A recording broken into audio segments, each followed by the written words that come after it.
Sounds good. Good evening, everyone, and welcome to the October 26th meeting of the Berkeley Unified School District Board of Education. Ms. Charis, can you please begin with your spiel? Good evening, buenas noches. Este mensaje será repetido en español enseguida.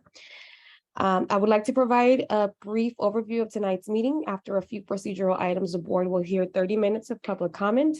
And at the end of the meeting, there will be a second and final opportunity to provide public comments. So if you do not get to go during the first call, we encourage you to stay till the end. To participate in public comment, click on the participants button at the bottom of your screen and select the raise your hand button.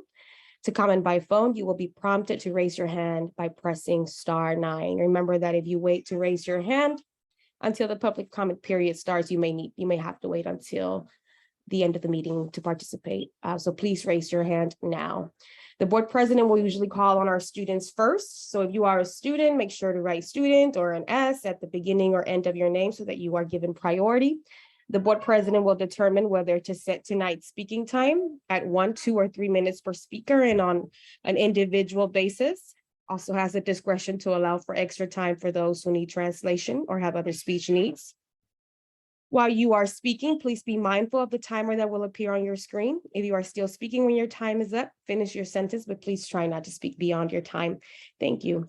Después de unos procedimientos de inicio, un periodo de media hora, 30 minutos será dedicado a comentarios públicos. Al final de la junta habrá una segunda y última oportunidad para quienes no pudieron participar durante la primera llamada. Por favor, levanten la mano ya. Para comentar por videoconferencia, puede levantar la mano presionando el botón abajo de su pantalla que dice levantar la mano o raise your hand.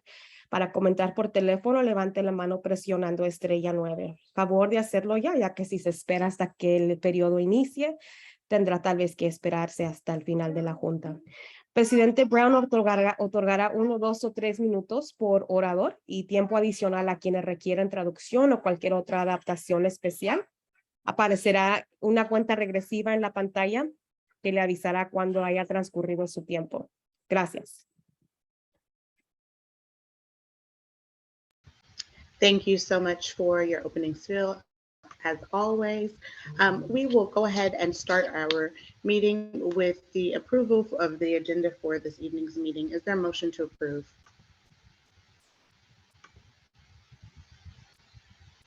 So moved. Moved by Director Sinai. Is there a second? I'll second. Seconded by Vice President Babbitt. Ms. Travis, can you please call the roll? Student Director Ian Siegel.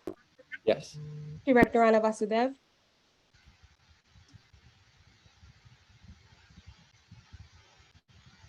That was a yes. Director Julie Sinai. Yes. Director Ty Alper. Yes. Vice President Laura Babbitt. Yes. And President Khadijah Brown. Yes, thank you so much. The motion passes, and this evening's agenda is approved. Ms. Chavez, can you please call the roll of the Board of Education? Student Director Ian Siegel. Here. Director Anna Vasudev. Presente. Director Julie Sinai. Here. Director Ty Alper. Here. Vice President Laura Babbitt. Here. And President Khadijah Brown. Present. Thank you so much. Next, Vice President Babbitt will report from closed session. Vice President Babbitt, are you ready? Yes, closed session began at 5:33 p.m. All members were present. For item 3.1.1, it was moved by Director Babbitt and seconded by Director Alper. Voted unanimously in favor. For item 3.2.2, Director Alper recused himself. It was moved by Director Vasudev, seconded by Director Sinai, voted unanimously in favor. For item 3.2.3, moved by Director Sinai, seconded by Director Alper, voted all in favor. For item 3.3, moved by Director Vasudev, seconded by Director Sinai, voted all in favor by Alper and Brown, with one abstention by Director Babbitt. For item 3.4, we heard an update and gave direction. For item 3.5, we did not discuss it. Thank you so much. Thank you as well. Now we will move to our first opportunity for public comment. As Ms. Chara said in her opening, if you are here to speak to the Board of Education, please raise your hand at this time and you will be given an opportunity to speak. If you are a student, remember to put S either at the beginning or at the end of the name of your name so that you may be given priority. This is the perfect time to raise your hand for public comment. At this time, unless something is wrong with my computer, I don't see any hands raised for public comment. Vice President Babbitt, can you please check on your end to confirm? I don't see any hands raised. Okay, there are no hands raised for public comment this evening, so now we will move to union comments, or committee comments rather. Are there any committee comments this evening?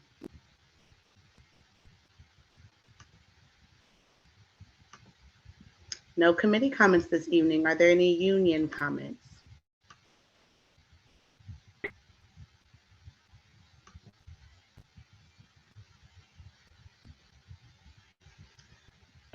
Just to confirm, Ms. Chavez, did we receive a video from BFT this evening?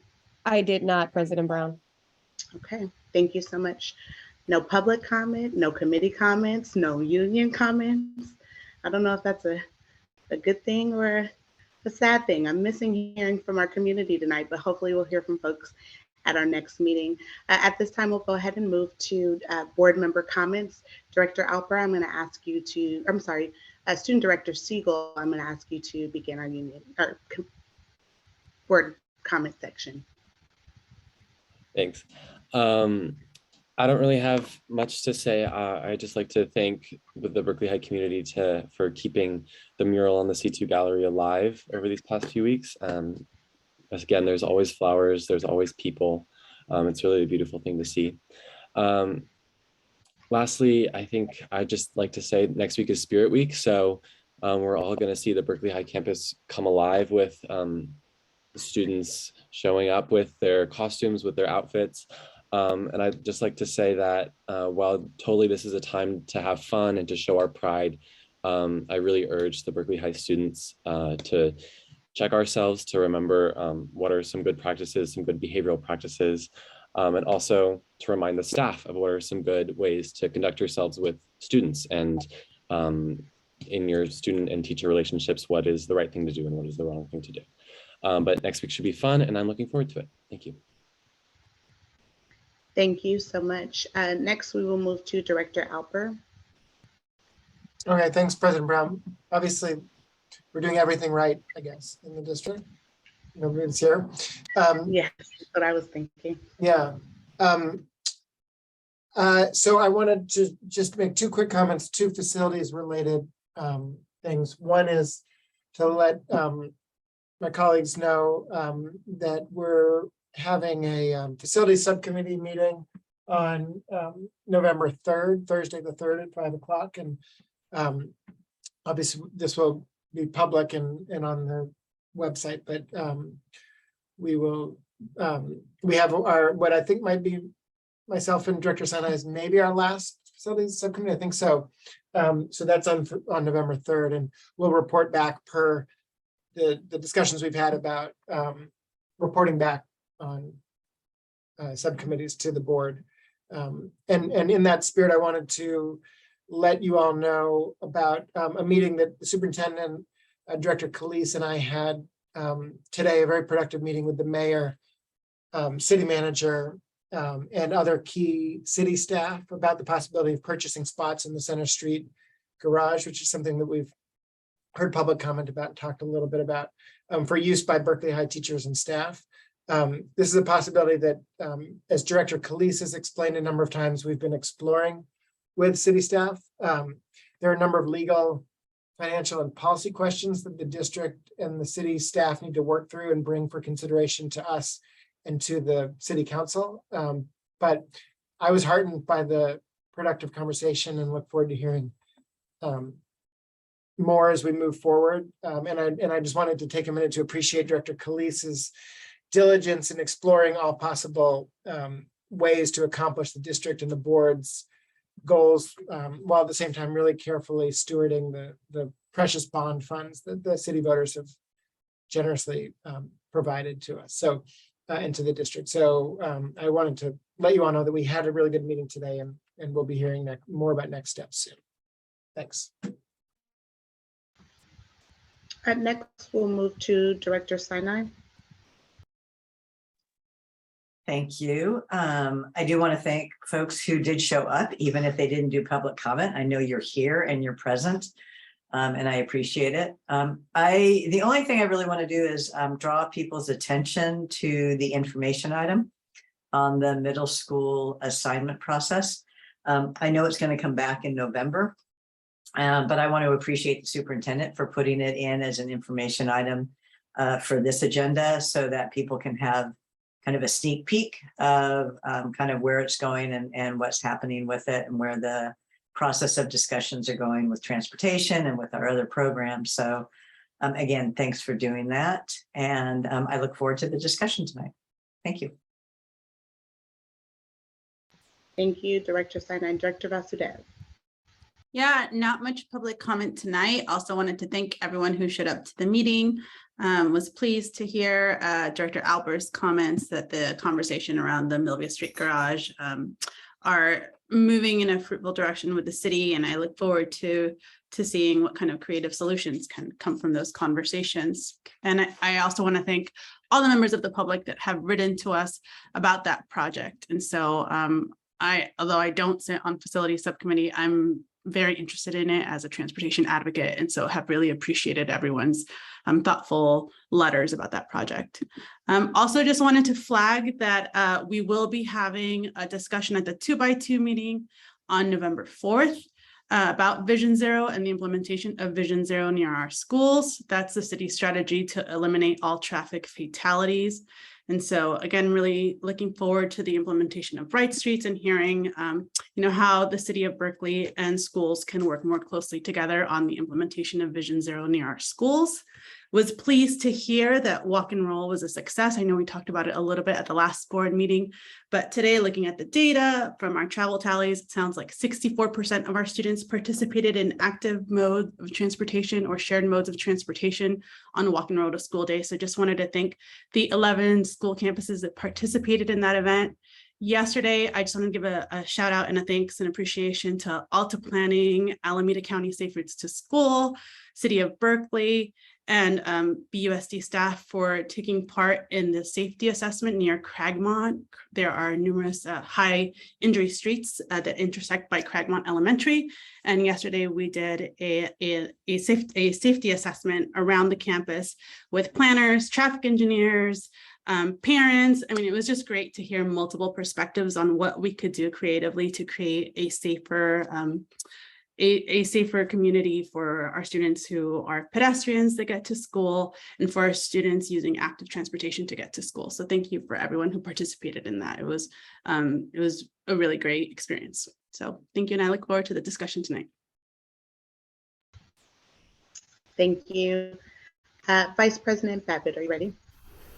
Yes, thank you so much. I wanted to just highlight on tonight's agenda that we will be getting presentations around our contracts with our labor partners, and thankful that we are moving towards this level of transparency and communication with our community. We know that this is a national and a very local conversation. As I was at Oakland Unified School District meeting a couple weeks ago, supporting this very type of involvement and transparency so that people can be involved. So I want to say thank you to Berkeley for we might not be in the sunshining agreement stage, but we are making a step towards explaining what is actually happening in our contracts, the changes, and trying to bring the community along. So looking forward to that presentation. Also want to say that volunteers are needed for Spirit Week and for our homecoming dances, for monitoring. So everybody who wants to be out, it's time to be out. We need all hands on deck to support these events. And then I want to say thank you to everyone who came out to the Stop the Violence rally or hangout, the networking that went on, establishing our collective why and all of the various things that we can do. I want to highlight President Brown. She talked about it's not the story of we, but it is the we and how we work together. And one of the gems that I took away was if you replace the I in illness to the we, it becomes wellness. And so together we can work on the wellness. How are the children doing? And so thank you to everyone who supported that event. Strong mentorship programs, strong job training, workforce housing, not workforce housing, but workforce training, CTE programs were strong themes, and we will be typing up the official notes on solutions that the community came together in ways in which we can partner to move this work forward. That's all. Thank you. Thank you so much, Vice President Babbitt. My comments are pretty short this evening, but I did want to take the opportunity to highlight some events, Ty, that have been happening around our district that I've been really excited to participate in. Earlier I said I'm missing hearing the voice of our community tonight at our board meeting, but I've been hearing the voices of our community members at so many events recently. And so I just want to take the time to highlight not only the community for showing up and showing out, but also the organizers for many events that we've had in BUSD. The first being La Placita. I want to thank the organizers for that. Had a wonderful time attending that event last week. And then additionally, I wanted to, Vice President Babbitt already talked about the Stop the Violence rally, but I wanted to highlight the community voice that was out there and people who were really called to action so that we can do something to ensure, like I said, like Vice President mentioned, that our children are well. I'm excited that our community from our groups of pastors and faith leaders, as well as educators, parents, came together for that effort. And so I'm excited to continue the conversation and look forward to engaging all of our community members about it. Additionally, I had a really phenomenal time last night watching a literacy movie called The Right to Read. If you have not heard about it, or if you have not engaged, please take some time to do so. It was a really fantastic night, and I had a wonderful time engaging with our community members about how we can ensure that all of our students have the right to read, and we can work on our literacy here in BUSD. So as I said before, my comments are pretty short, but thank you all to all of you who were able to come here tonight. And I look forward to seeing more of you all next week. And most importantly, I look forward to hearing from more of you all as well. Next, we'll turn it over to Superintendent Ford Morthell for her comments. Thank you, Madam President. Good evening, board directors and BUSD community. I want to first start by making sure we all know that November is Indigenous Peoples Heritage Month, also known as Native American Heritage Month, which is an important time of the year for our community to really reflect on the vital role of our first and original stewards of these lands we now call the United States. As many of you might or might not know, our schools reside on Hukyan, the ancestral lands of the Lishan Ohlone and Muwekma Ohlone tribes. And so we acknowledge and celebrate their ongoing role in Berkeley and their current day activism to preserve sacred shell mound sites, revitalize Indigenous practices and the Chokinyo language, and to this is a big word for me, rematriate land back to Indigenous stewardship. We recognize and affirm that globally Indigenous peoples continue to be impacted by the legacies of colonialization, and we uplift their collective resilience. As part of our district's vision for our students embrace diversity, act responsibly, and contribute to our community. To that end, our school board passed the resolution declaring annually the month of November as Indigenous Peoples Heritage Month, and we will continue to deepen our commitment to support our students to embrace and learn about the diversity of Berkeley's first people. As we do every single month, next week we'll be sharing family guides, reading lists, and teaching resources with families as a part of our work to honor, welcome, and celebrate our Indigenous or Native students and staff. You're invited to learn more and take action by visiting the Sagareti and Muwekma Ohlone websites, which are on our BUSD website.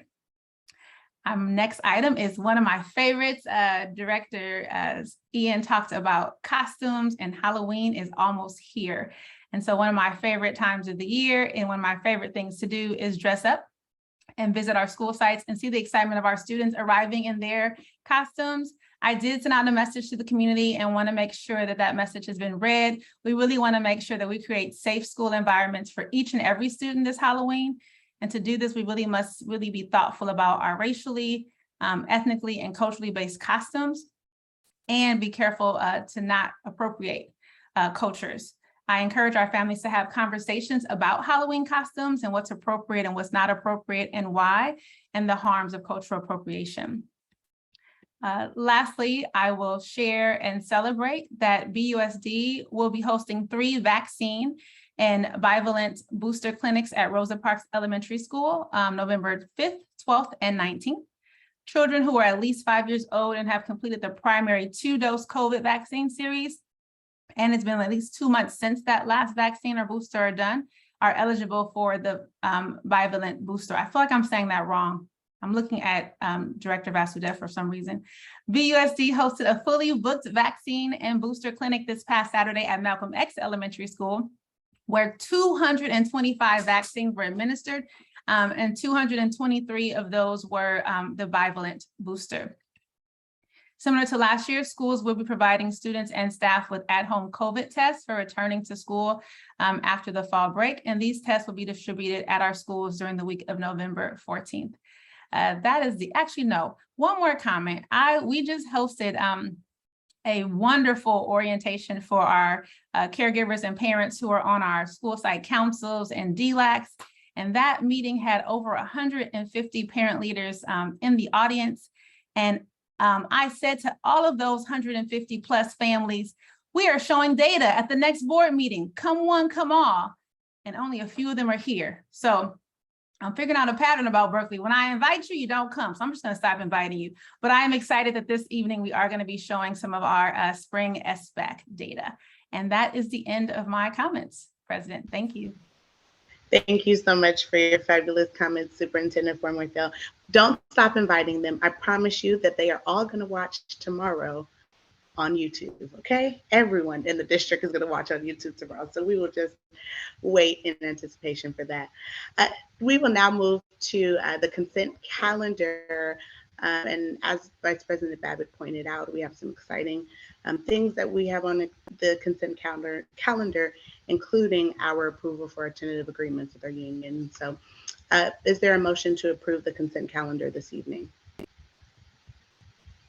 I'll move it. Moved by Director Alper. Is there a second? I'll second. Thank you so much. Seconded by Director Vasudev. Ms. Charles, can you please call the roll of the board? Director Ian Siegel, Yes. Director Vasudev, Yes. Director Alper, Yes. Director Sinai, Yes. Vice President Babbitt, Yes. and President Brown.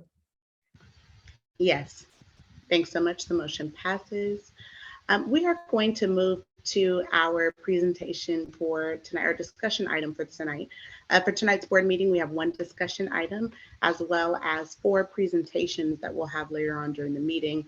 But this first discussion item is a presentation on our PK through 12 data summary, which will basically be an overview of our 2021 to 2022 data, which will include enrollment, attendance, graduation rates, our students, our data from our Healthy Kids Survey, as well as data for our SBAC. And so here to present tonight will be our Associate Superintendent, Jill Hogendijk. Wow. Here to present this evening will be our Superintendent, Inikia Fort-Morthell, in partnership and collaboration with our Associate Superintendent, Jill Hogendijk, and our Director of Berkeley Research Evaluation and Assessment Department, Ruth Steele. So I am waiting for the presentation to get loaded and then we will get started. I am so sorry, Superintendent Fort-Morthell. I did not mean to cut you or Ruth Steele around like that. It's okay. Sorry. Wow, but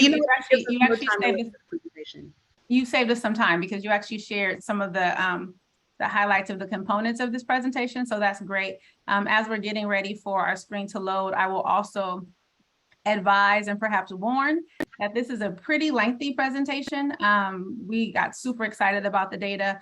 We are not going to go through every single slide bullet by bullet, but we did want to make sure that it is documented and accessible to the public. And so the information is there. We're going to also talk about how to get more information, but also because of the length of the presentation, what we're recommending, President Brown, is to do it in two parts. We'll do the first half and then stop and allow for board comments and any questions. And then we'll do the second half, if that's okay with you all. That sounds excellent. Thank you so much. Thank you. I am going to say next slide every time because I'm not operating the slide deck. So next slide, please. We wanted to just really ground ourselves and open with this quote from Maya Angelou. You can't really know where you're going until you know where you have been. And dare I add to any quote by Maya Angelou, but I would also add without knowing where you are at. And so people have different feelings about data, particularly state assessment data and the information that it provides. But we know that it is one indicator or one metric of where our students are. And at the end can really help us understand if we're on the right path where we want our students to go and what we're trying to do as a district. Next slide, please. And it is our mission that reminds us where we are trying to go. And essentially where we're trying to go and our destination is really making sure that we enable and inspire our diverse student body to achieve academic excellence and make positive contributions to the world. With that very bold mission, we have 4 promises that we make to each and every student, which is a promise to excellence, equity, engagement, and enrichment. And we know that there are many ways to evaluate if we're making good on those promises and moving towards this mission. One of those is academic performance data. And for academic performance data for most all districts, one critical and traditional metric is the spring assessment known as the Smarter Balance Assessment, or SBA. Next slide. So as our president previewed for you this evening, we're going to share some highlights of our SBA data. And we're hoping that this data that we share will serve as a baseline. And so that's actually why we're also in some ways sharing a lot of data because it's our baseline to really inform our work going forward and to evaluate our progress going forward as a district. We're going to look at enrollment, attendance data, graduation rates, and components of the Healthy Kids or CHECS survey. And again, we're going to do this presentation in 2 parts. Again, we're not going to read every single bullet on every single slide, but wanted to make sure it was accessible information to the public. And we're also going to spend some time in our last couple slides letting you know how you can access this information or more of this information and specifically access the data for your particular student from the spring SBA assessment. Next slide. So one data point that we are all familiar with and celebrate here in Berkeley is our enrollment. Berkeley is a very diverse school district. Our 3 largest groups are students who identify as white, Black, and Hispanic Latinx students. BUSD's student body really represents a wide variety of races, ethnicities, and cultures. And 7% of our students are English learners, speaking a wide variety of different languages. Next slide. In order to teach and engage our students, we need them to be present physically in our school buildings and in our classrooms. And so we're taking a moment to highlight our attendance data. I want to quickly orient you to this slide. It shows grade levels across on 2 levels marked with the gray, and then race and ethnicity going down. The overall attendance for each is noted on the yellow line. And so as you might be able to see here, BUSD has relatively high attendance across grade levels and across ethnic groups. Overall, our attendance is above 90% for grades K through 11 and about 87% in grade 12. And we are proud that a majority of our students are coming to school. I've been in many different places, and this is not always the trend or the norm. That said, there is a trend that is disappointing that I have experienced in other places as well. And that is the trend around our chronic absenteeism data. So we have the majority of our students coming to school, but we have some key populations that are chronically absent, meaning they are missing 10% or more of the school year. And you can see those 5 demographics or focal groups here on the right-hand side. Our homeless youth, our students experiencing homelessness have about a 45% chronic absenteeism rate. Our African-American students are at about 26% chronically absent. Socioeconomically disadvantaged, again, over 24%. Our students with disability, 23% chronically absent, and our foster youth, 23.1% chronically absent. What our work is to do this year is to understand the experiences of these babies who are chronically absent, what is causing them to miss 10% or more of the school year. That's important, but it's also going to be our focus this year to identify students before they get to that 10% mark, before they're identified as chronically absent, and make sure that we're having some structures in place to understand the attendance pattern, understand needs, make sure our families and our students understand the resources available to them, hoping that we can intervene so that our students will not become chronically absent, and we over time can see a decrease in our chronically absent students. But we wanted to definitely highlight those 5 focal populations when we talk about our attendance. Next slide. As we think about academic excellence and readiness, we know that one indicator in a system that is early ed through 12th grade is our high school graduation rate. And that's the percent of students in the 12th grade who graduated in the 21-22 school year. So on this slide, you can see that percent is really high across groups in BUSD, despite the pandemic. And despite the challenges of the pandemic, we have about 60% of our graduates eligible for University of California and California State University. But even with the pandemic, 97% of our students graduated high school in 2022 with a diploma. I just said about 60% or 58% graduated UC and CSU eligible, and that is definitely something for us to be proud of. But we want to be really honest and transparent that when we drill down further, we see that our Latinx and African-American students are not experiencing eligibility for our UC and CSU schools at the same rate. You will notice that our African-American eligibility is 23% compared to our district-wide UC CSU eligibility of 58%. Next slide. Another important data point that we look at is student experience. We know that if our students do not feel welcome and connected, and if they're not having good experiences at school, they won't come to school. But even if they are at school, they cannot fully engage and access the learning that we are setting up for them. So when we look at academic data, we also want to look at our sense of belonging and our connectedness data. So this slide shows the results from our California Healthy School Survey, also known as the CHECK survey. This assessment of this survey is also given in the spring. And the survey is actually made up of a number of different questions that go under a number of different categories. And so what you see here on this graph is what we call a composite. They're looking at an area, they're asking many questions for that area, and they give you the overall score. So this slide actually shows the score for school connectedness. And when we're thinking about school connectedness, we ask our students 5 questions, and those 5 questions are on the left side of the screen. We're asking them things like, do you feel close to people at school? Do you feel like you're a part of this school? Do you feel safe at school? When we look at our CHECK survey data for this particular category, we see that in the earlier grades, in this case, grade 5, there's a stronger sense of belonging across ethnic groups all throughout 5th grade. But we see a steady downward trend when we look at the subsequent grade levels. And so what that tells us is that we have some work to do around making sure that our students 5th grade and beyond feel connected to school and feel like school is a safe place. Next slide. Another indicator on our CHECK survey is, again, titled Sense of Belonging, but this one is really looking at if students feel like they have a caring adult. And so they're asked questions like, is there an adult on your campus or a teacher that cares about you, that listens to what you have to say, and that makes an effort to get to know you? Now, I'm seeing this data as you see this data. I'm new here too. And so what I found to be very interesting, and actually not a typical pattern, is that despite the downward trend that we saw on the previous slide for that school connectedness, more of our students feel like they have a caring adult at school. A lot of them really feel like there's teachers or adults who connect with them and who listen to them and hear them. And so our job is to figure out how are they having these caring adults, but at the same time not feeling connected to school.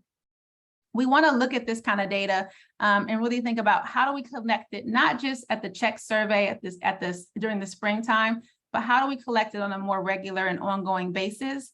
And then also thinking about how do we take the time to actually listen to the students? The survey only can tell you so much, right? But how do we have structures like focal groups? How do we use our advisory periods and our times with our counselors to better understand these numbers and understand student experiences and what are leading to these results, so that we can figure out how to intervene and mitigate as a system and as a staff?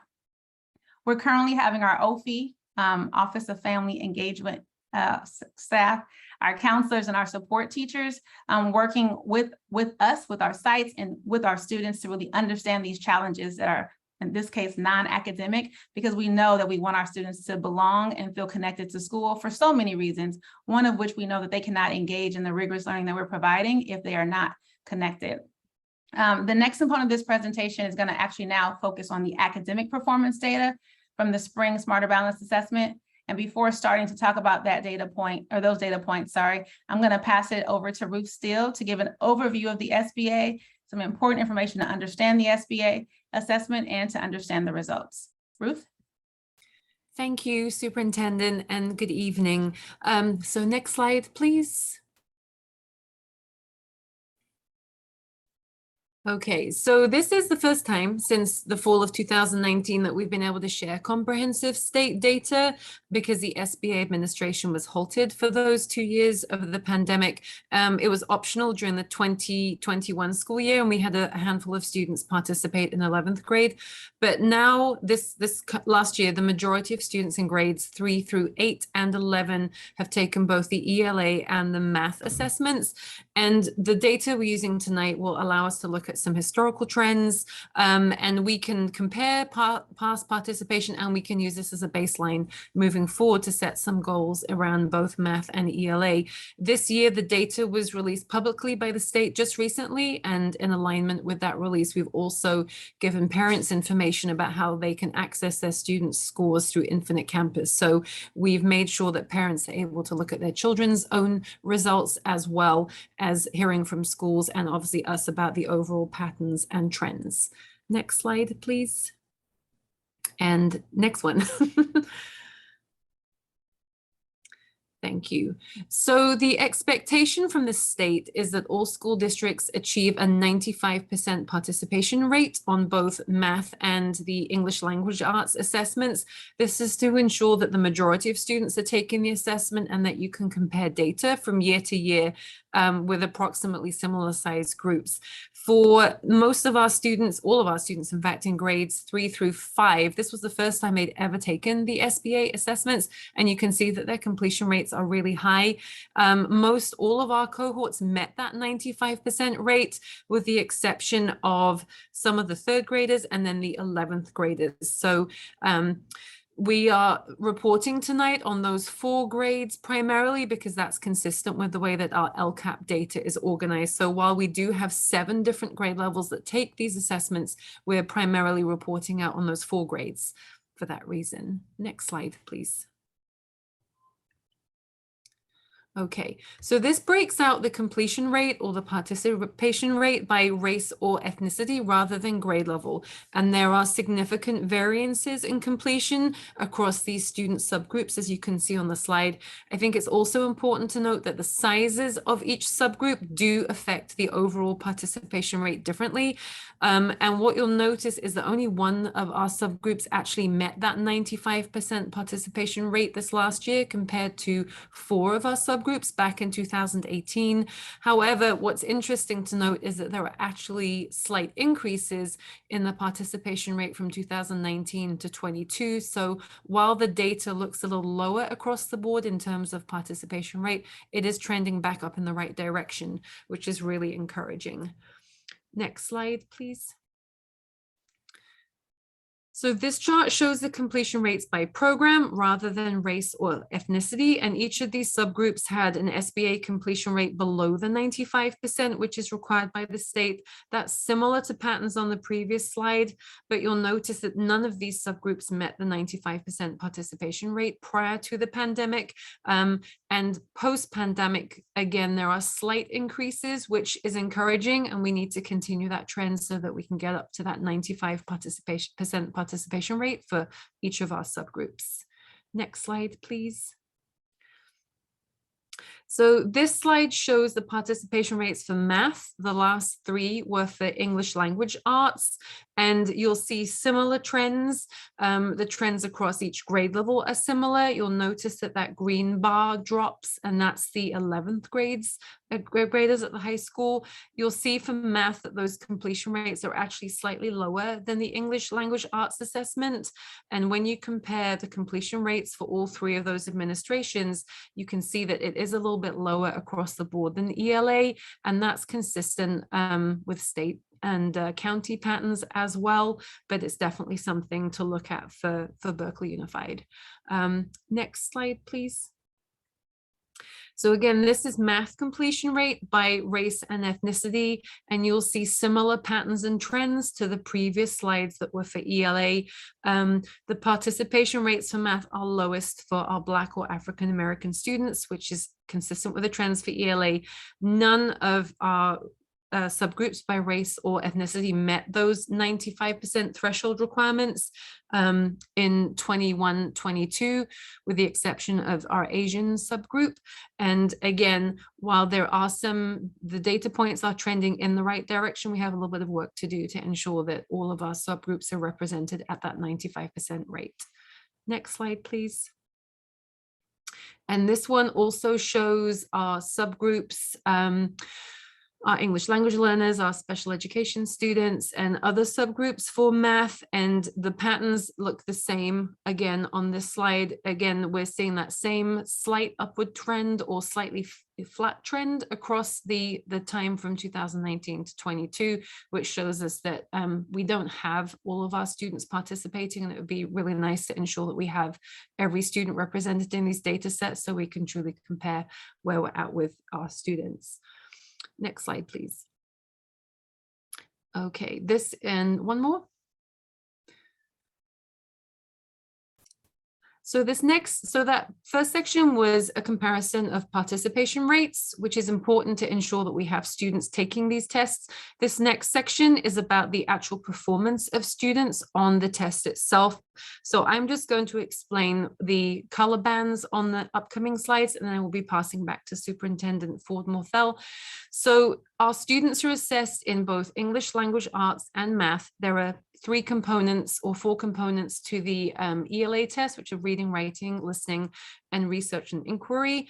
Basically, there are 4 performance bands that are used to measure performance, and those are standard not met or nearly met, and standard met and exceeded. And on the slides you'll be looking at around performance, those are bundled up into 2 groups. We're grouping met and exceeded together to demonstrate where students met proficiency, and then not met and nearly met are where students are not mastering those standards.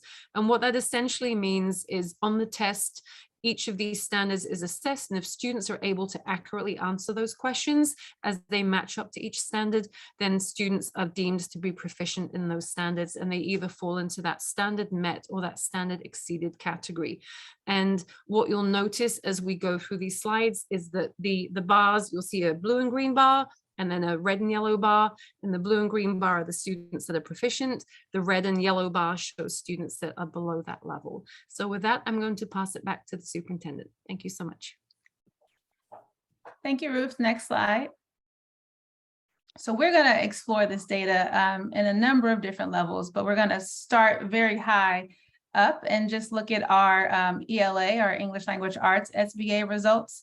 And we're going to look at those results as compared to all of Alameda County, which is the county that we're in, and all of California.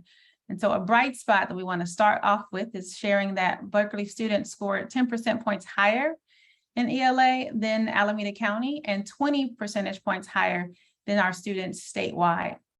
Doesn't mean we have not a lot of work to do, because we have a lot of work to do, as you'll see going forward, but we definitely want to recognize the effort and the work of our educators and our families and our students, of course, and note that this is something that we should celebrate and be proud of. Next slide. As we look at math, an area that a lot of you have been reading articles took a very significant dip after the pandemic. We see a similar trend that our students in Berkeley scored 12 percentage points higher in math than students in Alameda County and 25 percentage points higher than students statewide. Next slide. Now we are just staying home and we're looking at our babies and comparing our babies to our babies. We're going to first start by looking at our English Language Arts SBAC or SBA, Berkeley calls it SBA data.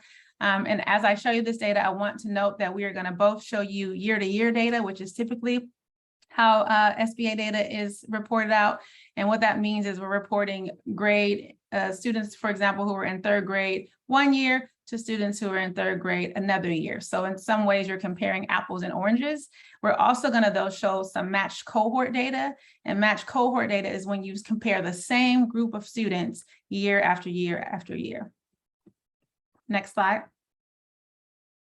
All right, here we go. So this data slide shows our SBA ELA data for our elementary school students. And I'm going to speak in 5-year trends, even though, as Ruth said, there were the 2 years prior to last year that there was no assessment data.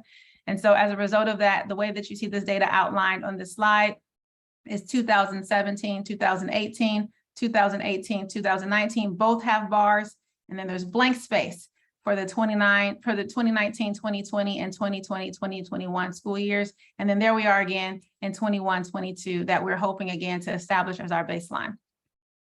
So our 5-year trend in ELA has slightly risen. We have 67% of our elementary students meeting or exceeding grade level standards, 67% meeting or exceeding grade level standards. Notable are the gains made in grades 3rd through 5th, despite the pandemic and despite interruption of learning that happened for so many of our students.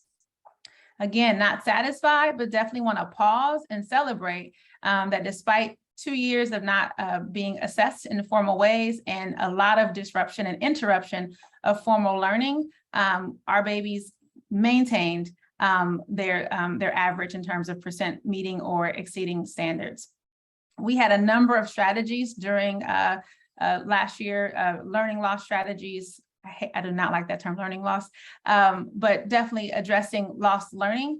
And we think that it was these strategies that really helped our babies kind of maintain, if you will, and not see significant drops in language arts. We had targeted interventions, early starts, et cetera, that we want to attribute this to. And as we kind of dive into this data further, we're going to really look to see what interventions really worked and that allowed us to maintain. So again, this slide shows district-wide data. And though as a district, our ELA score stayed steady, we wanted to really highlight a couple of school sites that showed an increase post-pandemic in reading and ELA scores.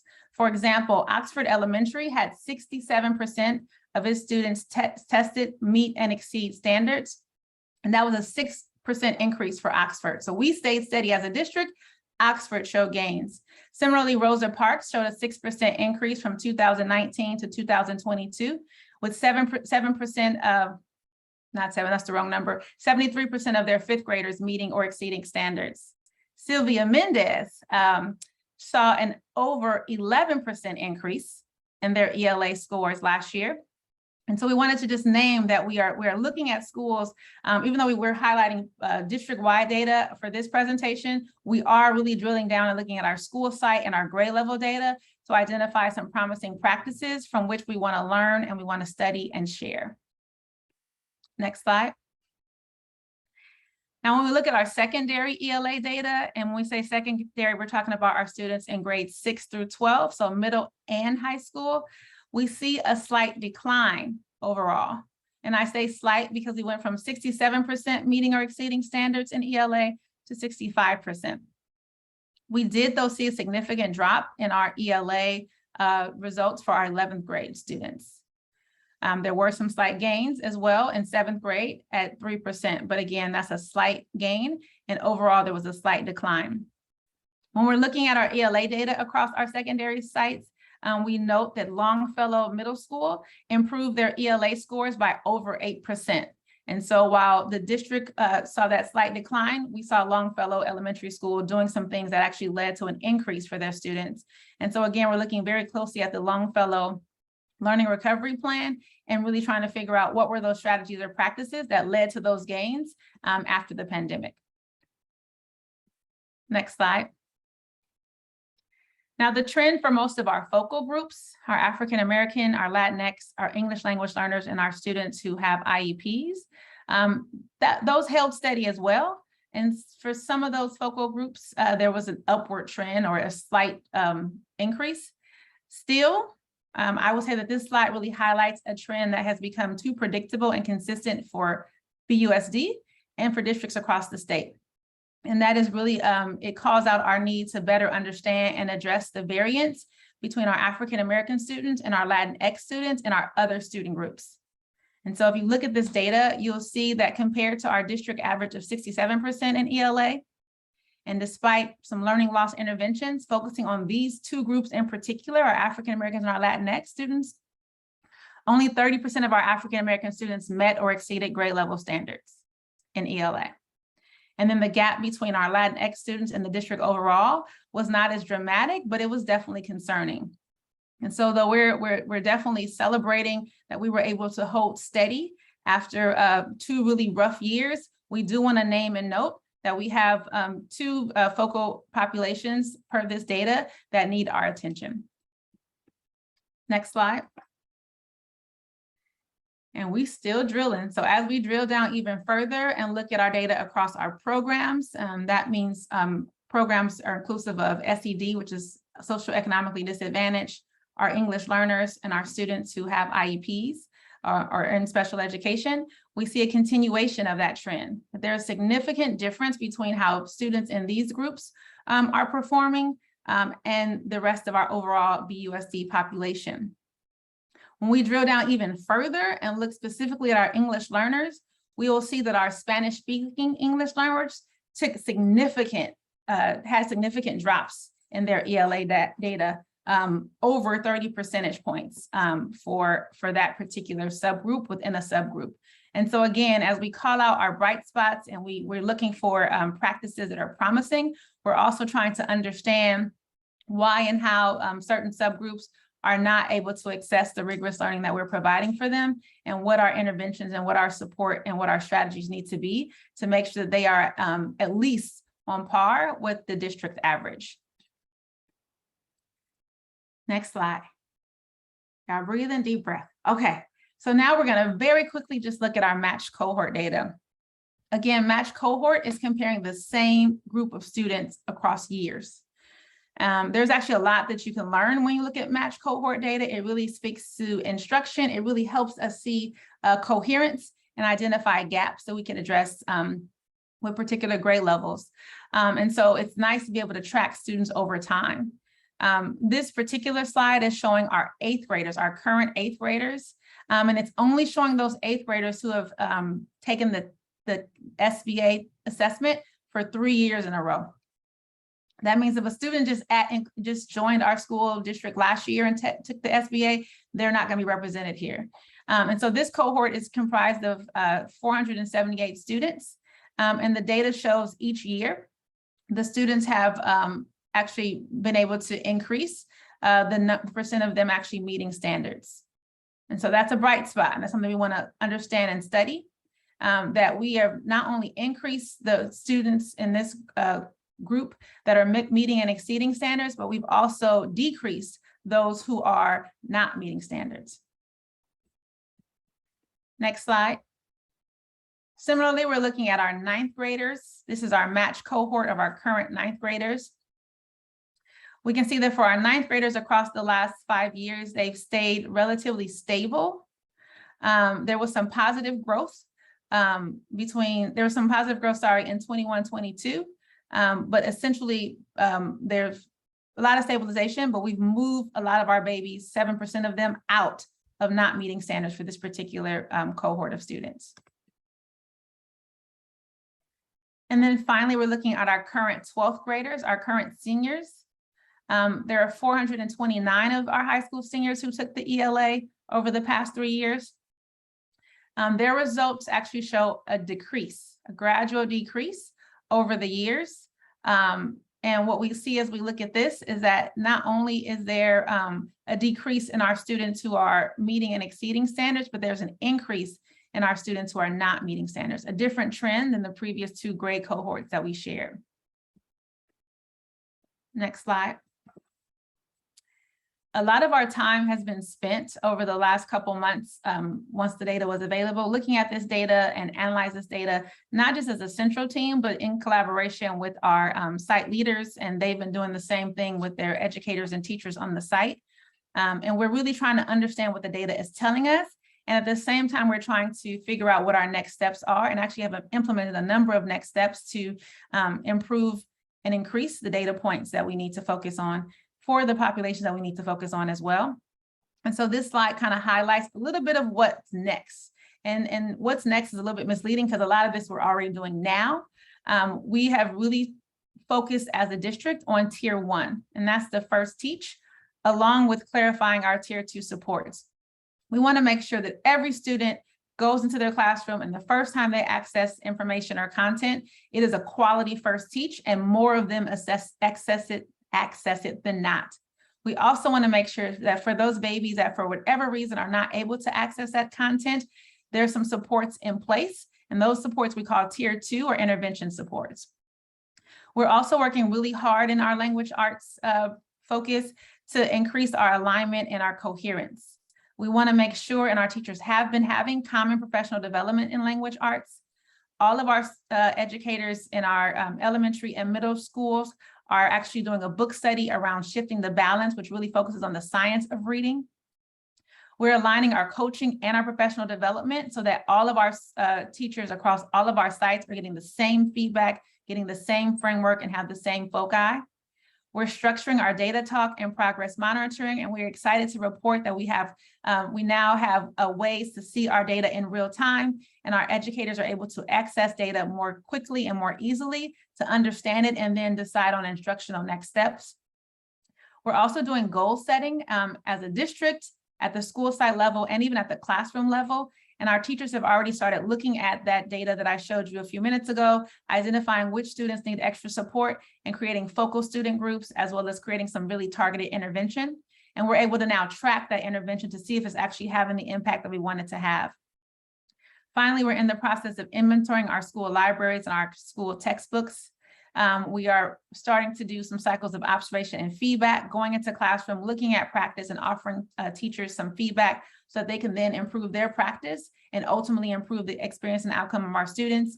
And then also really trying to enhance collaboration so that we can share best practices in ELA.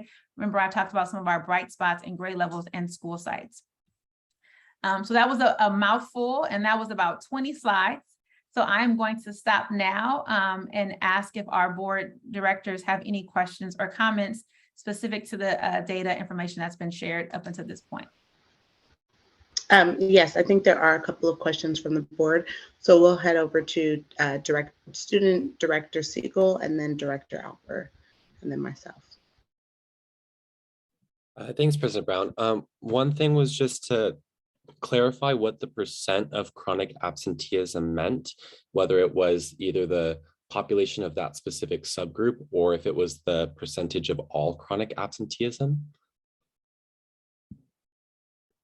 Ruth, you want to answer that one or you want me? I was about to pull the slide back up. I mean, the chronic absenteeism means that any group of students has missed 10% or more of their school time. So it can be measured by a subgroup or as for the student body as a whole. So essentially, if they've missed more, if every 1 day out of 10 means that they have a 90% participation rate in school, and that deems somebody to be chronically absent. I think Director Siegel, I think is your question. So for example, it says socioeconomically disadvantaged, 24.3% chronically absent. So of that subgroup, 24.3 of the students in that subgroup are chronically absent. They've missed 10% or more of the school year. Gotcha. Yeah, thanks. That was my question. And then one more was, is there transfer data on like the number of transfer students coming into the district over the past 5 years or something like that? We have that data. It's collected by our admissions department, but we didn't include it in this presentation, but we have access to it, yes. Okay, okay, thanks.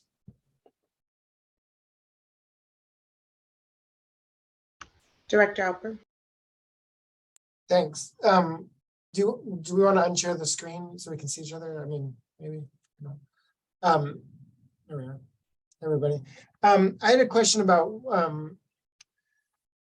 I mean, there's a lot of gaps in that data, but one that struck me was the difference between the percentage of our Black students who graduate from high school and the percent who graduate CSU or UC eligible. I think what I wrote down is 96% graduation rate, but 23%. Is that right, Director Steele-Brown? 23% CSU UC eligible. Can you? We must be able to look at those students and know which courses they're missing, right? So what's the answer to that?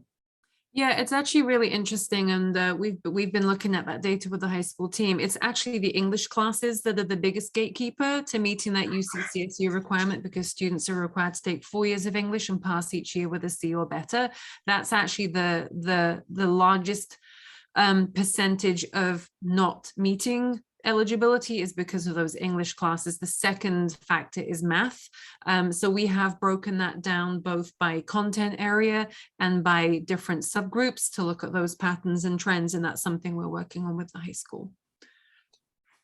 That's good. That's great. I mean, that's good to know. And I'm glad to hear that that's, you know, the way you're drilling down on it. Just on the English. So is it that, and I guess with math too, is it that students are Black students who are not CSU, UC eligible are not taking the 4 years of English or not passing 4 years of English? Yeah, that's a really good question. It's something we have to dig into a little more deeply, because technically you could pass those English classes with a D and then not meet CSU eligibility because you need a C or better to meet eligibility. So we haven't gotten that far in terms of looking at whether students have failed those classes or whether they're missing that bar by a few percent by getting a high D versus a low C grade. So that's something else that we have to do next to really figure out the difference, because that totally changes the way you approach solving that problem. If it's a few percentage points in terms of their actual GPA, or whether it's a failure to either take a class or pass the class entirely. And then there's credit recovery that plays into that too. So there's options in the summer to repeat or recover those grades. That's another way to ensure that even if you fail the class or don't meet eligibility the first time around, there's other interventions that can be put in place to make sure that students do. Great, thank you. And I guess I would just, the only response to that is that it may be, we could call it a failure to take the class, but it also could be a failure on our part to counsel and advise students about the classes that they might want or need to take in order to get that eligibility for CSU or UC. But I really appreciate that answer and the work that the high school is doing with you all. Thanks, President Brown. No problem. Director Sinai? I think Director Vasudev was before me. No? No, okay. Thank you. I think this has been really informative. And I think I have one question or maybe observation, not really a question, around the CHICS data, the Healthy Kids data, because I find it intriguing and interesting that the rate of students in 9th and 11th grade who feel connected to school drops dramatically from the elementary and the middle. And I agree with you, Superintendent Ford-Morthell, like to see it go up on the connectedness with the teacher, it defies a little bit of logic. But one of the things I'm kind of interested in reflecting on is the U9 program, which kind of one of the key purposes of shifting away from picking a small school in 8th grade and getting shoved into the high school, in 9th grade, was to create the U9, which was supposed to be like the intimate hives where you got more connected, you got to know your teachers. What's curious to me is it doesn't seem to be translating into kids feeling more connected at school or with their school. So I'd be curious, again, as the high school, and I guess one of the bigger questions is just how our schools are using this data. If there are things that we can think collectively, think about that we could be doing differently or could be evaluating and doing, I'll just say differently because I don't want to say better because I don't know if we're not doing things well. But it just is kind of fascinating to me that it drops so much when our whole purpose is kind of like to embrace those kids. So I'm intrigued by that. So I just wanted to flag that. The other question that I had, which is really kind of more around next steps and understanding, again, how the schools are using this data and how if we're providing support and training and helping them go from just looking at raw data to how do you drill down and use it as a way to inform your practice. And I really like the slide about some of the things that you're doing and the coaching, that you're looking on, but the lack of persistent and predictable performance issues with our African American and Latino kids, even though we have done, we've taught a lot about what we need to do, is where is kind of the reflection of our instructional practice in the classroom, or whether it's issues of bias, whether it's issues of instructional methods, whether it's issues, whatever it might be, but it's persistent. And we can pass the Black Lives Matter resolution. We're doing the African American Success Framework, which has barely gotten started. But what is it we're doing to coach and mentor our instructional, and not just our teachers, but just like our curriculum and our instructional practice? Because I get nervous when I keep hearing about, and I'm not saying that I'm hearing it here, but just in general about, we can define what interventions we need. And I kind of want to get us away from like, what intervention do we need? What prevention, where is it? What is it we need to do differently so that we are lifting our kids and not intervening when they have not succeeded?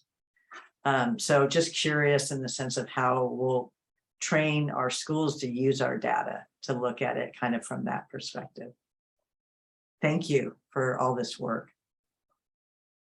So I'm going to try to kick it off, Director Sinai, and then I'll let Ruth and all the other folks who are here help me out. I think just, if you don't mind, really quickly, when you mentioned the check survey and the U9 and is it working or not working, I do want to name that slide that we showed with the checks data, unlike the other slides, was not comparative over years. It was a moment in time. It was last spring. And so I think what we want to do is go back and see if there's been improvement, even gradual, with the 9th grade connectedness and experience since the U9 has started. And that data doesn't reflect that. So I want to be careful to say that it's not doing what it was intended to do. And I will get you that information. I don't want people to think that I don't think it's succeeding. I just thought it was kind of an interesting. Yeah. Because you're right. That was one of the main, issues that the U9 program was trying to address. So we will definitely get that comparative data over time. And I forgot. So the other question was around what's different. I would say one of the things that we've noticed is that we didn't necessarily have a really robust, how am I saying this, Ruth? This our ability to look at and understand and regularly progress monitor our efforts was not as strong and coherent as we think it needs to be for us to really move the dial on student achievement. And what I mean by that is you talked about data and seeing it and then what next. The Brea team under Ruth's leadership and in partnership with Debbie and some of the other folks on the screen are really working closely with our site leaders to make sure that, one, they understand data, and two, they understand what the data is telling them, and then what are some different ways to respond to that data. And that same information, that same learning is being shared at our school sites. I would say, two, we're trying to get ourselves in the habit, and that's what I meant by this data-driven, data-informed, of regularly looking at data, because you can actually identify an intervention or set a goal. But if you do it and then you just wait until the end of the school year or some other down the road checkpoint to see if it's working, you've actually missed a lot of good time where you could have tweaked and intervened and done something different and done some reflection. So we're trying to not just look at data and understand it, but look at data of different forms more regularly to see if we're doing what we want to do, both in terms of our main instruction and in terms of our interventions. So we had students getting intervention, but not necessarily the best systems and ways of actually tracking those students as they were in intervention. I would say the other thing before I be quiet and let my team chime in is that we're not just looking at intervention. We definitely know that sometimes there is an overdependence on intervention, but what we actually are saying is the interventions matter. We need to track them, make sure they're strategic and they're research-based. But what we're looking at primarily is that first teach, is what all the babies get in the classroom. That's that tier 1 instruction, and really using our PD and our shared reading around shifting the balance in the science of reading and all of our coaching to make sure there's alignment across. And so really getting clear on what does English language arts instruction look like? What are the key components? How much time should be spent on what, et cetera. And then again, last thing is not just waiting for the SBA assessment, but thinking about what are those benchmark and those formative kind of in real time assessments we can do to see if our kids are getting it or not. I'm looking at Debbie and Ruth and Jill to see if they want to say more. I'm gonna stop. I get excited. I'm gonna stop.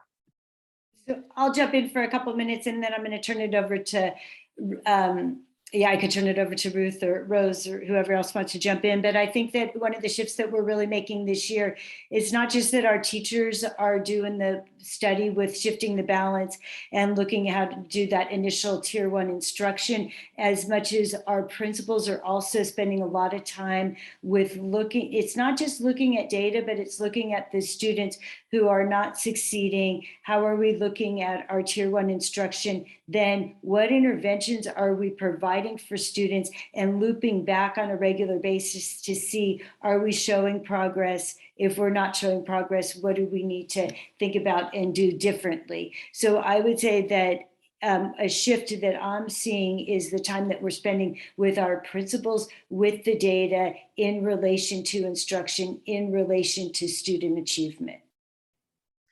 Yeah, and I would continue from that by saying that it's one thing to look at these broad patterns and trends. You can look at grade level performance, you look at subgroups, but at the end of the day, you have to find each kid and you have to understand why each child is performing a certain way. And the way that we're working with the data with our site teams is to start big and look at those broad patterns and trends.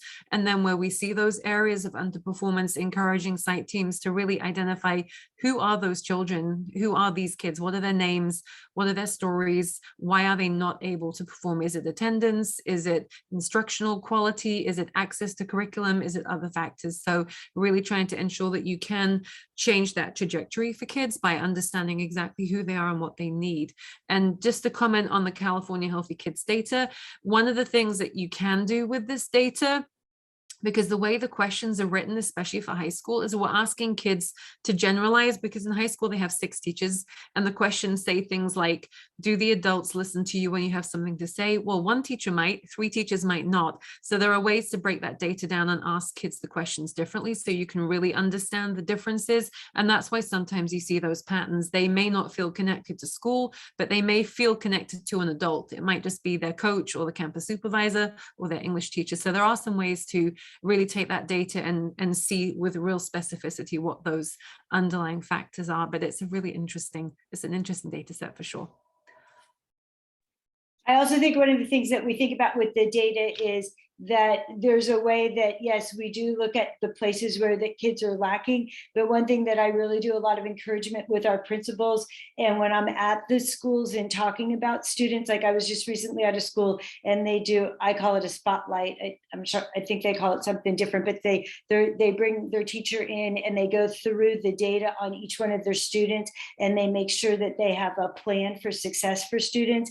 But going back is one thing that I always look for is, what are the places in the day that the student is succeeding? Because the student is succeeding somewhere in the day. And that gives you that strength to say, it's working here, whatever the it is, that kind of gives you a springboard for how to make improvements also so that they can learn in other instructional areas as well.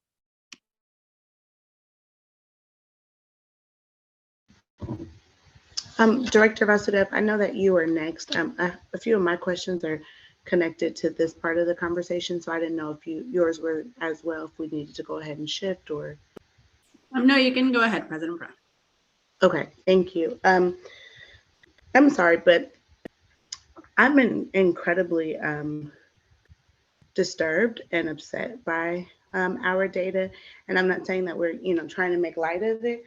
But we are in crisis, right? So time and time again, we talk about this achievement gap, and this is the achievement gap right here in front of our eyes, when 74% of our white students are meeting or exceeding the standard, and 19% of our Black and African American students, as well as our English language learners and our SPED students. Like, this is a crisis. And so I'm happy and excited to hear about, the conversations about, tier 1 in improving tier 1 and also improving intervention. But what this data is telling us is that something is not working. And so when we say like we're going to rely on tier 1 tier 1 instruction, I think that is great. Any opportunity we have to improve tier 1 instruction is phenomenal. But we really and heavily need to rely on intervention, and potentially intervention in a way that we've never done it before, especially for these subgroups of students. And so I do want to hear more, and maybe this isn't, you know, the right time. I don't want to put anyone in the spot, but I do want to hear more about our intervention efforts and like what we are going to do to push the needle that's very different than what we've ever done before, how we've approached it before, because we are in crisis. Like, this is alarming, and maybe, you know, we've seen this data time and time again, and so maybe folks are maybe not as alarmed by it, or have grown some level of defense to it. But this is like very challenging. So that's a mouthful, but I also want to know if, Ruth, I don't know if this is a question for you, but how do we plan to identify students who are chronically absent as well? Because we know kids can't learn if they're in the seats. So I know that if they're not in the seats, rather. And I know that you mentioned, like, you know, we understand the subgroups of students who are chronically absent, but what are our efforts? Like, what are we doing? Is it a district-wide focus? Is it, I know in Seattle, they did something called anyway, it was an effort that focused on getting students, identifying them before they're chronically absent, and then getting them to the school. So what are the needs from the community? Why are we having these challenges around absenteeism? And then I have some other questions about our completion rates and our Healthy Kids survey, but I'll save them for the second round of questions.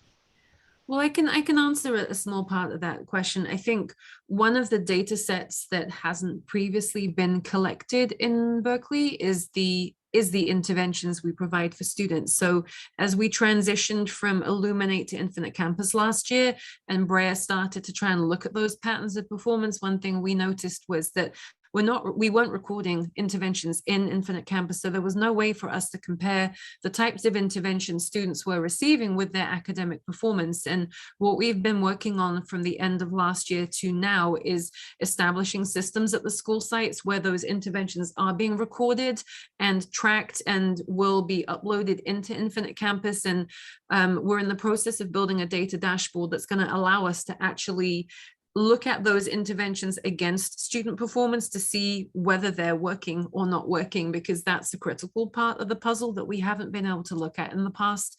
And that's really going to help inform us if we have students who aren't receiving academic interventions and they're not performing, then you know immediately that there are things that have to be put in place, because right now we don't have a system to do that work. It's happening in different ways at different sites, but we don't have a way to actually look at that in a larger way.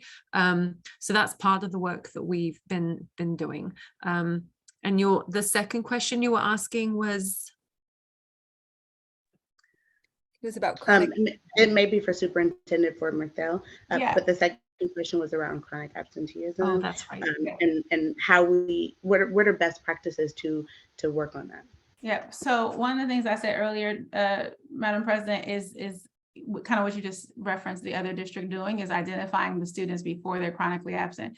Chronically absent is 10% or more. So once you're there, you're there. And not that we don't care about those babies who are there. We want to look at them and offer supports too. But the strategy is really to make sure babies don't get there, right? By making sure we're having our SART meetings and our SART meetings, making sure that our school site councils and our cost teams are looking at babies and understanding what needs and issues are. But that really starts, President Brown, with making sure we actually have the data. And again, that's why we're trying to highlight that we're really trying to shift our system to be more data informed and make sure that the data is in real time and accessible to sites and to educators. And Ruth can tell you that one of her, some of the work she's been doing is trying to make sure we have a dashboard or a platform where all the data is accessible and immediate. And that was actually one of the, a big piece of feedback actually from our educators and from our principals. Like, we can't get it, it's hard to find it. we don't understand it. And so with all the other achievement data comes the attendance data. So making sure that our educators and our staff knows who's there, how many days kids are missing, and then have a strategy to intervene. We can come back to you with more of what that looks like. But again, those cost teams, the SST teams, the SART and SARB teams really need to get reactivated and not just look at academic outcomes, but look at the whole child, which is going to be inclusive of what are the things getting in the way, and attendance oftentimes will be flagged in that structure as well. You also mentioned something about the intervention, which Ruth tried to speak to. And again, I will say that if a teacher is not clear on which babies are not making it before it's too late, they're not going to know who to put in intervention. If we don't have a way to track our intervention, we can intervene all day long and do nothing and make no difference and have no impact on the students. So again, our attention to data and making sure we have multiple forms of data is going to be a key strategy that we use to address these gaps that you named. And I think we all agree it is crisis mode. I would say the other thing is that we are, and I hope I didn't say anything incorrect, we are not just looking at tier 1 or just tier 2, because what we know is to close the gaps, you actually need to focus on both. You need to make sure that first teach is good and strong, that every time that baby's in the classroom, they're getting quality instruction and the teacher can differentiate and intervene and scaffold in real time. And above and beyond that, you need to make sure that when they're out the classroom or getting additional support, that too can get them to close the gap. Because what we need is acceleration. And that's a term we could talk about at another time, but both tier 1 and tier 2, and then sometimes tier 3 is needed to accelerate our students. The last thing I would say is that what we're trying to do right now is get really clear about the expectations and kind of have a coherent and aligned system. And so what does ELA instruction look like? What do we use? What kind of questions do we ask? What's the data telling us, et cetera? But at some point, President Brown, we're going to have a hard conversation about belief systems and mindsets and what does it mean to be an anti-racist teacher and all of that stuff. We just didn't share that just yet because we're coming in easy. But we know that those conversations need to be had and that our PD cannot just be about the nuts and bolts, because we're working with human beings, and human beings can come with bias that is implicit and explicit, and it shows up in different ways, including our achievement and experience data, and we know we need to disrupt that too. Can I just make one other point about the chronic absenteeism? In the coming out of last year or at the beginning of the year, if you tested positive for COVID, you were automatically out for 10 days. So any student who tested positive for COVID or was exposed to COVID, those days contributed to the absenteeism rate. So it will be really interesting to see now that stipulation isn't necessarily part of the process, because if you test negative, you can come back sooner. There will be fewer COVID related days for the absence. So I do think, there's a little bit of an asterisk there. And then related to what Ruth was saying, we now have the capability in real time to see real-time attendance data, which I don't think was happening before. And so that access to the data in order to make those real-time decisions becomes an important factor in our ability to deliver on interventions. Thank you all so much for your really thoughtful responses and for your ability to kind of like highlight and share the importance of this data. I know that sometimes in many communities this data is seen as information that will just sit on a shelf until the next time around when we test again, but I appreciate hearing that this will not sit on the shelf and will be actually used as a tool to inform instruction and to make the difference for our kids. Director Vasudev. Yeah, thanks, President Brown. Yeah, I just want to piggyback on what you mentioned around interventions. And I know that the superintendent and I have been having conversations about, block grant funding and how is that being informed by the data that we see here. So I'll be requesting a board presentation at an upcoming meeting, but that's something that I look forward just to hearing ideas from the staff now that the data is kind of, out there, and how that's impacting, what we're going to do in terms of intervention moving forward. My questions are around, well, I have a couple of questions. I want to start off with, and I think my colleagues have mentioned this already, like the survey around the sense of belonging, particularly for our Black and Brown students. As our students get into the secondary levels, we start to see a decrease in students' connectedness to our schools. And so one thing, and I love that the superintendent talked about looking at focal groups and just kind of drilling down a little bit on the data. I'd be very curious to see if programs like Puente and Emoja have had an impact on our Black and Brown students, particularly around their sense of belonging at our schools. And so would love to see if there could be like a part 2 of this data for the board to see if those programs, if the data looks a little different for the students enrolled in those programs. Secondly, I have a question about the Spanish-speaking ELs and wanted just to thank the superintendent for mentioning, the significant gap that we're seeing with those students around their ELA performance. I know that at the May presentation for the Latinx resolution, Director Steele-Brown, you had brought in some data around ELA performance for Latinx ELs in particular, and that students at Mendez and at Longfellow had showed some improvements in their performance. And I think the metric that you were using is different from the one that we're seeing today. But I'd be curious, as you're drilling down by school site, if the data looks different for students enrolled in the TWI program. I don't know, but if it does, I would love to see it and to see what's working. So I don't know if that's something that you studied already or something that could be forthcoming. So it is something that we have started to look at because, and we actually spent time this morning at the principals meeting really digging into data and doing some goal setting. And there are definitely some noticeable bright spots at Sylvia Mendez that aren't replicated for English language learners, especially Spanish speakers across the district as a whole. So we do have some work to do to dig into that because there is a clear difference in the performance rates for students at Sylvia Mendez versus district-wide. So there are patterns that we need to try and understand what it is that's causing those successes at Sylvia Mendez and whether they can be replicated or similarly shared with other school sites so those practices can be in place for more of our students. Absolutely. And similarly, I'd love to see it for Longfellow versus King, right? Like the Longfellow TWI program versus a newcomer program at King. And if we see, and ELs at Willard too, right? Just to be fair across all middle schools and see if we see that a significant difference there. And if the Longfellow students enrolled in the TWI program are performing better, then I would love to know, what they're doing. So thank you. Vice President Babbitt. Yes, good evening, and thank you all for that presentation. I'm really feeling like Fannie Lou Hamer, just being tired of looking at this data, seeing this data, and hearing the same conversations repeatedly, specifically in BUSD. When we talk about differentiated instruction, let's just start there.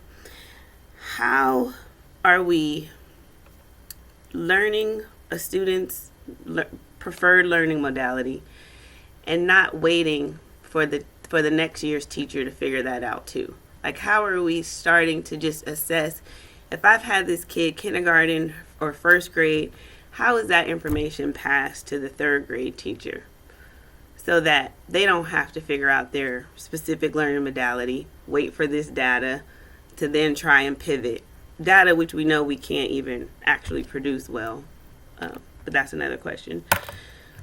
So is there anything in there? Is there any kind, I know sometimes we have these warm handoffs, right? But how are teachers literally saying this is this child's preferred method of learning? Like, can we break it down that way? We have small class sizes, right? So our teachers by the end of the year should know the best practices, so to speak, for specific kids to pass that information on, and then to make sure the next teacher uses it. Is anything like that happening? Well, I can speak to a part of it, and Debbie, maybe you can help me out. So we do have a process. It's not for third grade, but we have a transition process for kids as they move from elementary to middle and from middle to high. So there is a process.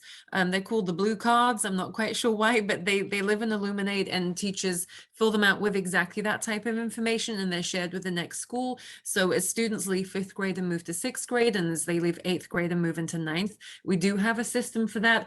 I'm not sure if we have something different between grade levels. So Debbie, I'm not sure if there's something. So the elementary schools, most of them do have their meetings at the beginning of the year where they do review the students, their previous students with the new teachers. So I guess I'm asking, can we get more specific with what works best for that student. And I'm saying this as a parent whose kid could score very well, and then as soon as they get to the next grade level, referred to intervention, right? I'm saying that because we say these things are in place, and I think what you're talking about, I know relates to IEP students, but I'm not sure if it relates to every student with the 5th and 8th grade transition. But we gotta, like, what are the nuts and bolts that we can do to pivot quickly so that we can, when I say our kids can't wait, so that this teacher is not waiting to figure out what somebody else has already explored, right? I think I can say one thing, Vice President Babbitt, about that. I think this year we really identified that as a gap for kids transitioning from 5th to 6th, that the data wasn't coming in soon enough for them to be able, for the middle schools to be able to access it and communicate with families about what the needs might be in middle school. So that's one thing that I think we're going to look at and work on for this coming year, so that the data from the elementary schools gets to the middle schools sooner, if that makes sense. But we did, I mean. Sorry, there was one question. The damage is pretty much done between kindergarten and 3rd grade, and then we're playing catch up. So I'm really trying to ask, how can from the very beginning we start warm handoffs every year? If you know what I know, how can we use that information to give the kid a head start? I do know that at the elementary level that those kinds of handoffs of information and data happen every year, so that teachers from the previous grade are talking to their current grade teachers about like what they know about that learner. So I know that that's a common practice at our elementary schools and for every grade. So starting in K, teachers we have relatively small elementary schools, and the staffs are together a lot at the beginning of the year. And that's one of the primary focuses of their time, is to learn about the students that they had the previous year. Yeah, so if we could formalize that so that we know for sure it's happening, and we know specifically what is the content of that conversation, because my question was also specifically to what is their best learning modality strategy, right? And how are we making sure that with differentiated instruction, if that's how we're going to improve first level instruction, how are we making sure that a subject is taught in each learning modality, and how do we even fine tune which learning modalities need to be really addressed in this classroom, right? Because if you could have some classrooms that are full of read-write learners, right? And may not even have all of the 5 or 6 different learning modalities needed to reteach a strategy in. And then my next question is around A through G levels. For high school, do we still graduate students with the 1.0 GPA? But yet it takes that 2.0 to be A through G eligible? Yes, they would still graduate as long as they've met the graduation requirements and passed all the classes with a D. They will still graduate, I believe. I'm not aware that we have a process to not graduate students who don't meet that requirement. So I just want to highlight, it's not just about them not taking the right English or not taking the right A through G classes. It's about having the GPA to support that eligibility to apply. And then from that perspective, we need a consistent data book so that I can be sure that I'm going to see the same kinds of data each presentation, because we kind of pick and choose what we want to show. And for example, usually when we talk about SBAC, we also have grades to match that with, right? So we can compare it with, so that people who just, don't believe in SBA data as the way to go, we have our other assessments that we're also presenting at the same time, so we can see how they correlate or not correlate. And then there was a time in BUSD where, we got that school site level data at the board level data, and that was good for PTAs to be able to see what all schools are doing, especially PTA Council. It's good for people on the Parent Advisory Committee. It's good for affinity groups to be able to have our own kind of community informational meetings. So we definitely need the school site data. I mean, there was a point where I could give a presentation just based on what was presented to the board.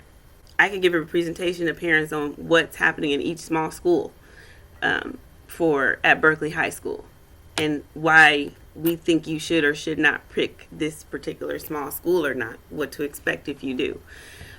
So a data book, I would definitely be welcome to talk about what that would look like and how we can make that standardized. Because again, if I was a school site council leader, this was a good presentation, but I'm not sure what I would have been able to take back specifically to my school to actually make a difference or to actually influence how we spend our money or allocate funds. The other thing I want to highlight is our LCAP plan. You know, we've spent on our supplemental, we spend a majority of those funds on that tier 2. And so I really want to make sure that we are proactive in working with the Parent Advisory Committee on making sure they have the evaluation information and data that they need. And I want to make sure that we're proactive on following the bylaws, which say we're going to either continue to fund certain things or we're going to not fund certain things based on the fact that it's not working, based on our program evaluation. So we have to. So there were a lot of nuts and bolts that we've had in BUSD, and I know we lose some of that with turnover in staff. And I appreciate that this is the year of organizational clarity. And so I'll be looking very forward to your 90-day plan, Superintendent, and I'll be looking very forward to how we're going to make some systemic improvements. Thank you. Thank you, Director Babbitt. She keeps that 90-day plan. She already knows what she wants in there. I will say, Director Babbitt, just wanted to clarify that this is one data presentation. Our school site councils, when I mentioned earlier that orientation that we did last week, they also got to see some more specific school site data. And so we can definitely share that data with the board as well. We were trying to be really thoughtful around how we spend the time of you all in the public. But school sites are able to and have been getting, Debbie, chime in and correct me if I'm wrong, the data specific to their school sites. And that was a big part of that orientation meeting that I mentioned earlier in my comments. The other thing I would say is that we are definitely open and excited about creating data books. Again, one of the things that we're trying to highlight is our ability to access and actually have reliable data, which was a point of feedback. The 90-day plan, we'll speak about that. And so, you know, I hope that you all can see and know that if you can't access data, or if the data is incorrect, or if the data is all over the place, or if it's lagging, then it's not helpful at all. And so one of our key strategies is to make sure that we have different data points, but also the data points are accessible and in real time. And then with that, I totally agree with you around keeping our agreements to make sure that if something is not working, we have conversations about either abandoning it or figuring out how to tweak it and iterate on it. You talk about the PTA councils, et cetera. And I would say that past practice, we would not have had reliable and accurate data to inform those decisions. And so that's our goal as well. And so we're spending a lot of time really, you know, fine tuning our data systems, and soon we'll be releasing, is it a data dashboard, Ruth, or is it a data platform? We got something that we're going to release and we're really excited about that brings all the data together and all different types of data, and really is going to, I think, really help us transform and be a really data informed district. Yeah, it's a data dashboard, and it takes a really long time to get every single data point uploaded and every single piece of our system synced. So we're actually about ready to do some trial runs with it. And then we have some check-ins coming up with each of the school sites to really work with them and look at their data needs, so we can ensure that every single data point they want is in there. And it should allow us to pull a whole myriad of reports in real time with current attendance rates, current suspension rates, current academic data, and so on. So if it works the way it's supposed to, then it will be amazing. Okay. Thank you all so much. I just want to, Director Sinai, I see your hand is up, but I just want to take the time to remind us that we do have a couple more slides for this discussion, and then we have about 4 more presentations for the evening, and that is not an effort to like make you rush past the rest of these slides, but I do want us to be cognizant of the time. Director Sinai.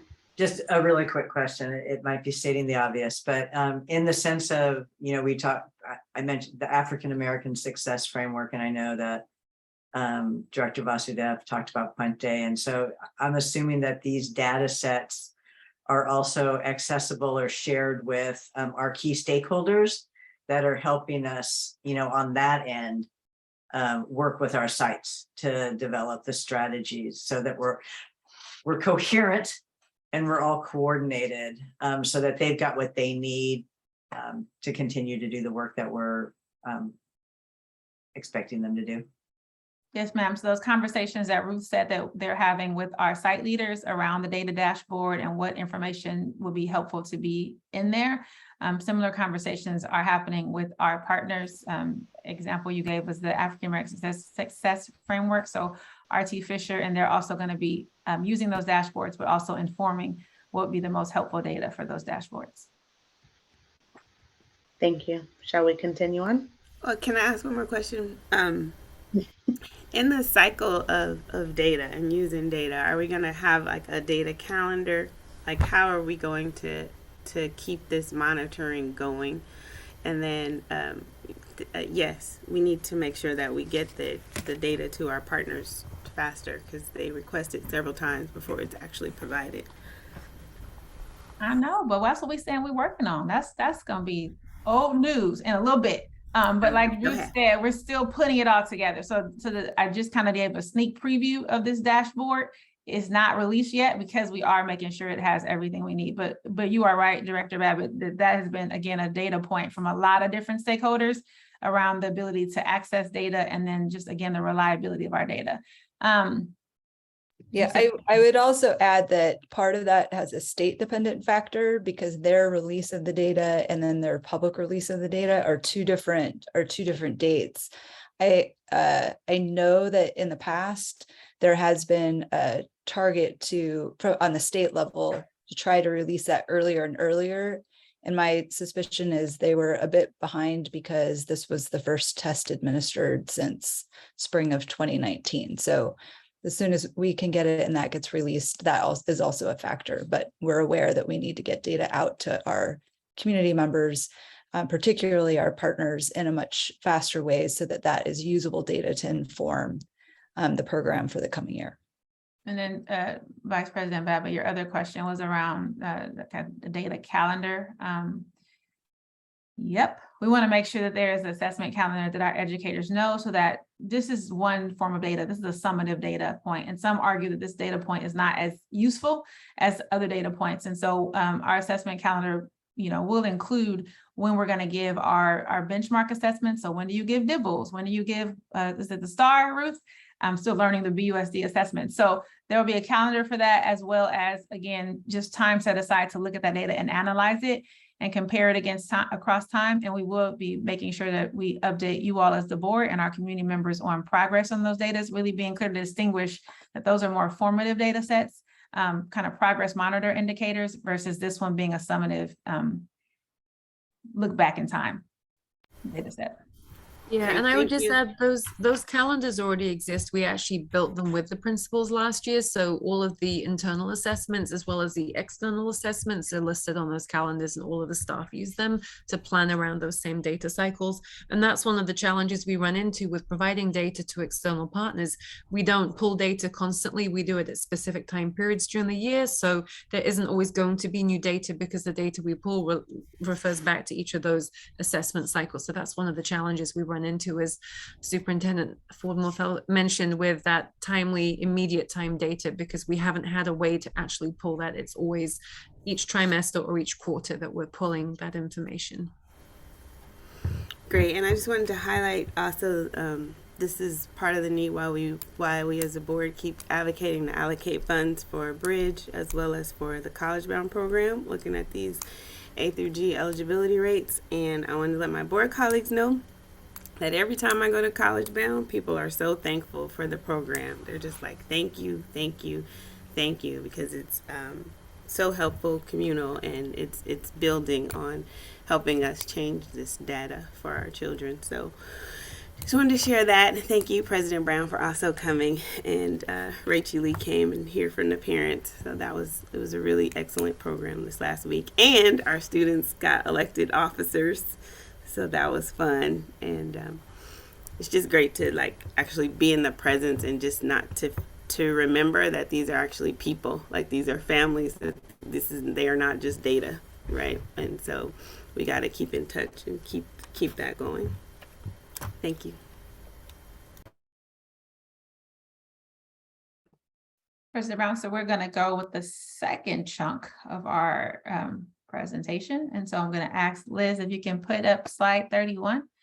And we are going to, cognizant of time, we're going to share our math data.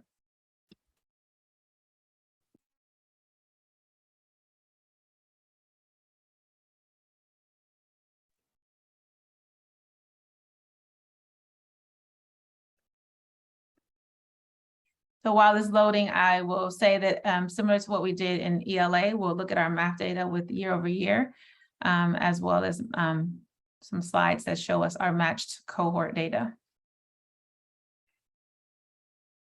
As soon as it comes up. Okay.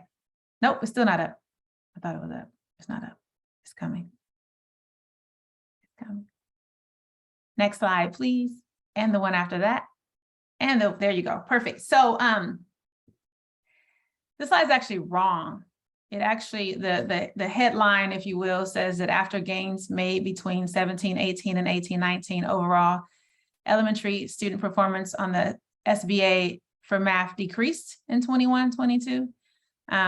Actually, our elementary ELA math, our elementary math scores for SBA were relatively stable across the years. You see, when you look at that overall bar to the right, it has 62% in 18-19 meeting or exceeding standards. And again, when we look at 21-22, 62% meet or exceed standards. We did have some slight variance across some of our grade levels. So our fourth graders decreased by 1%. And this is what folks say are usually numerically insignificant. I would say still, we know that we need to focus on math, and that's going to be evident as I share with you data from the next couple slides. Oh, next slide, please. Oh, you're already there. Thank you, Liz. Liz is on it tonight. So even though in our elementary grades and we were able to stay stable when it comes to math, and even though for our secondary grades, we relatively stable for ELA, we saw a decrease in our secondary grades in our math proficiency after the pandemic, about a 7% decrease. And our data here, just like in ELA, continues to show a need for us to focus on our 11th graders, because that's where we saw the biggest decrease from 52% to 44%. Remember though that our secondary grades is a combination of both our middle schools and our high schools.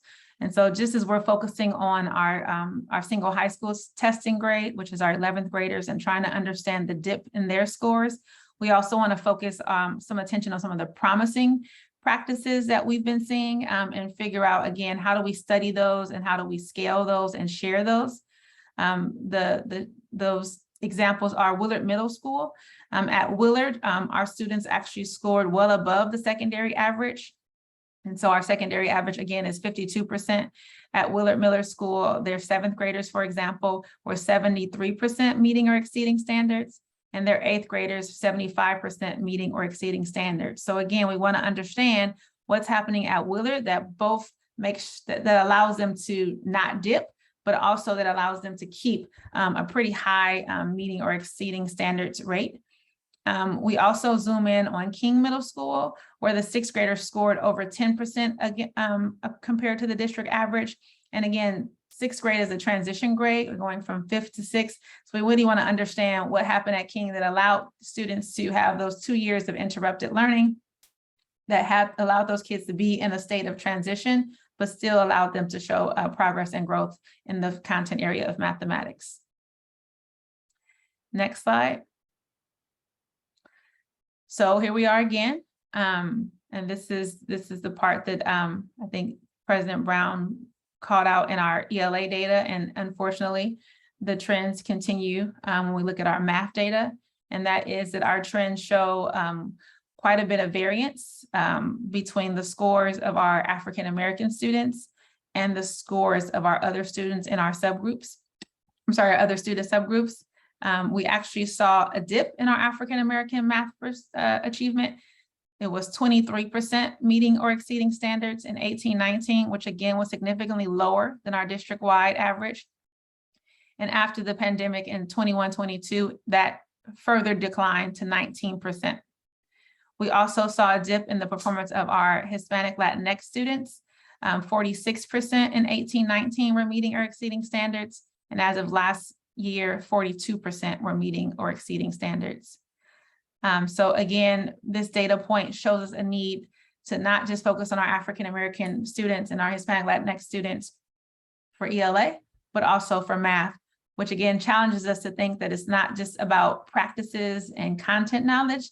We may need to look at, I know we have to look at mindsets, belief systems, and our anti-racist teaching stands, and really being explicit to call it out. And to notice that these trends are not just consistent, but they are predictable, and that is not about the babies themselves. So it has to be about what we're doing or not doing as a system.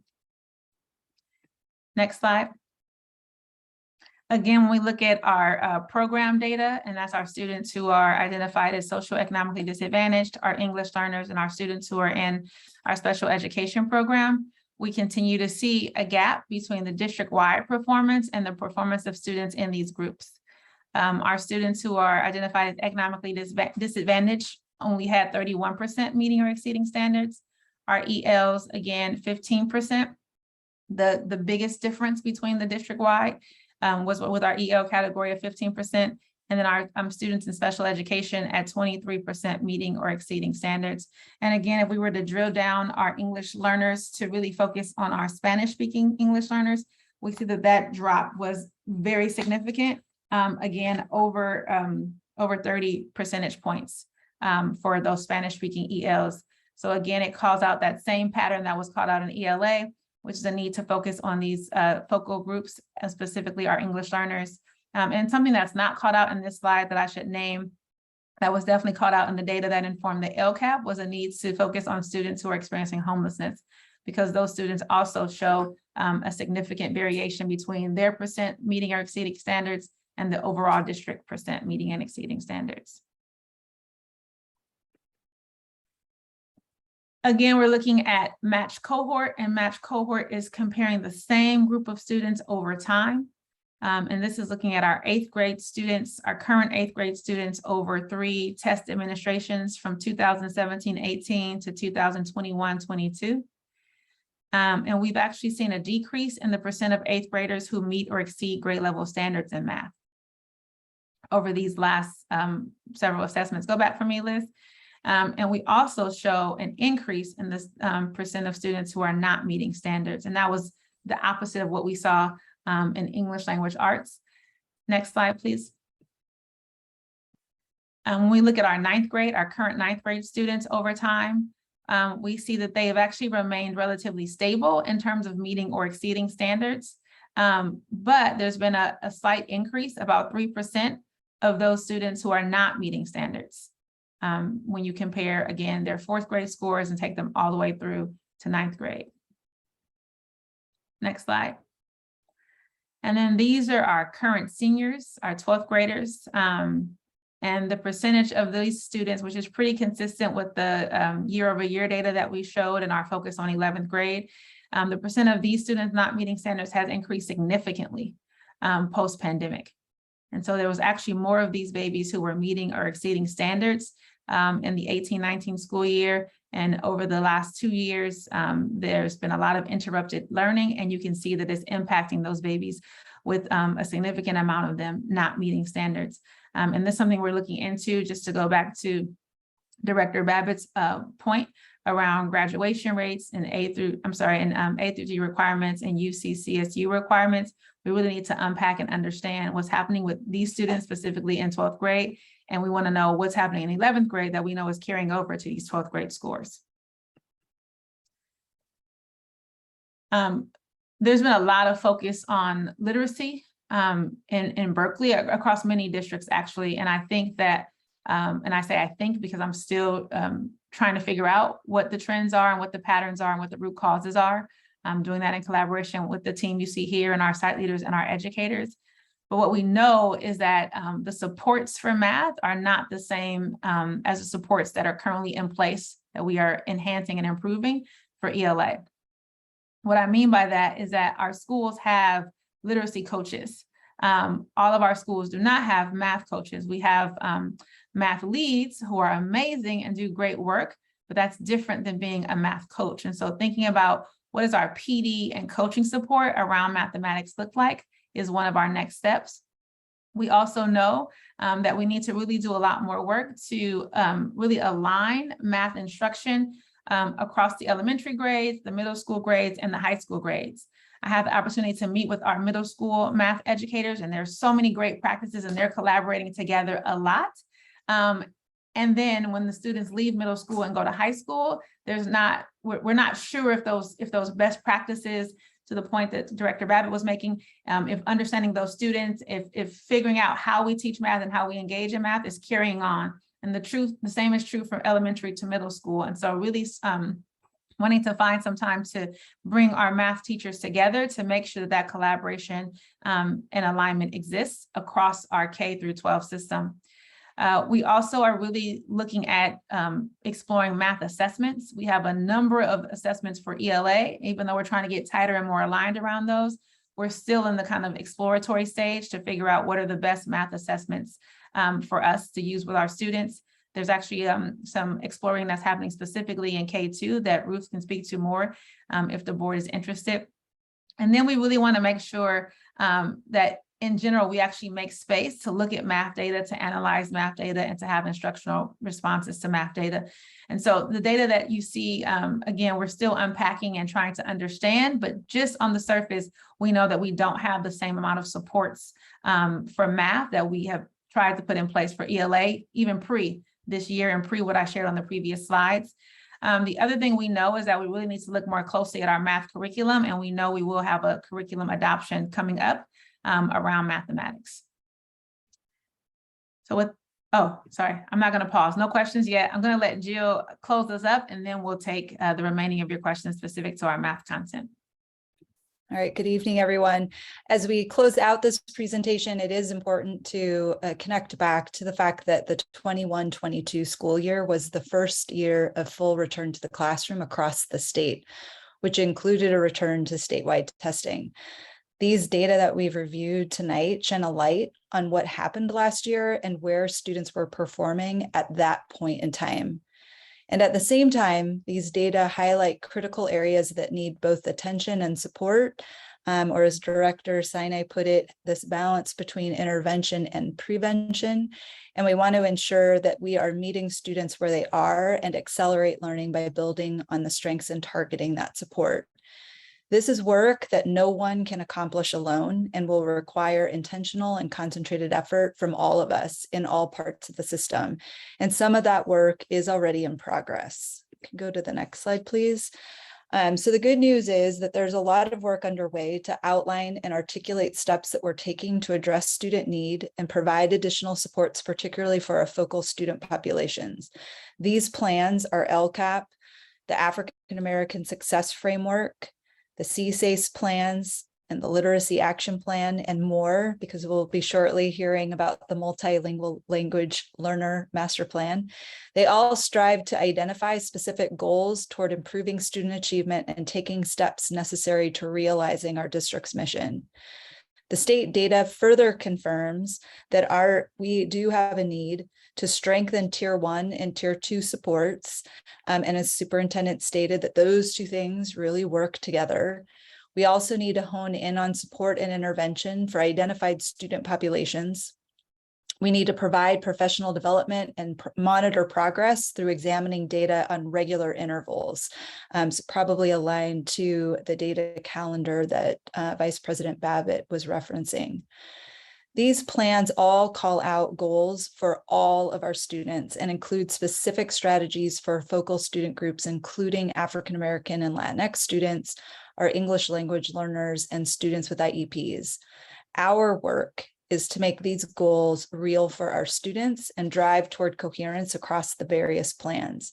There are many actions in these plans, and ultimately, we need to identify the things that we need to do both at the district office and at our school sites, and we want to approach this work in a strategic and thoughtful way.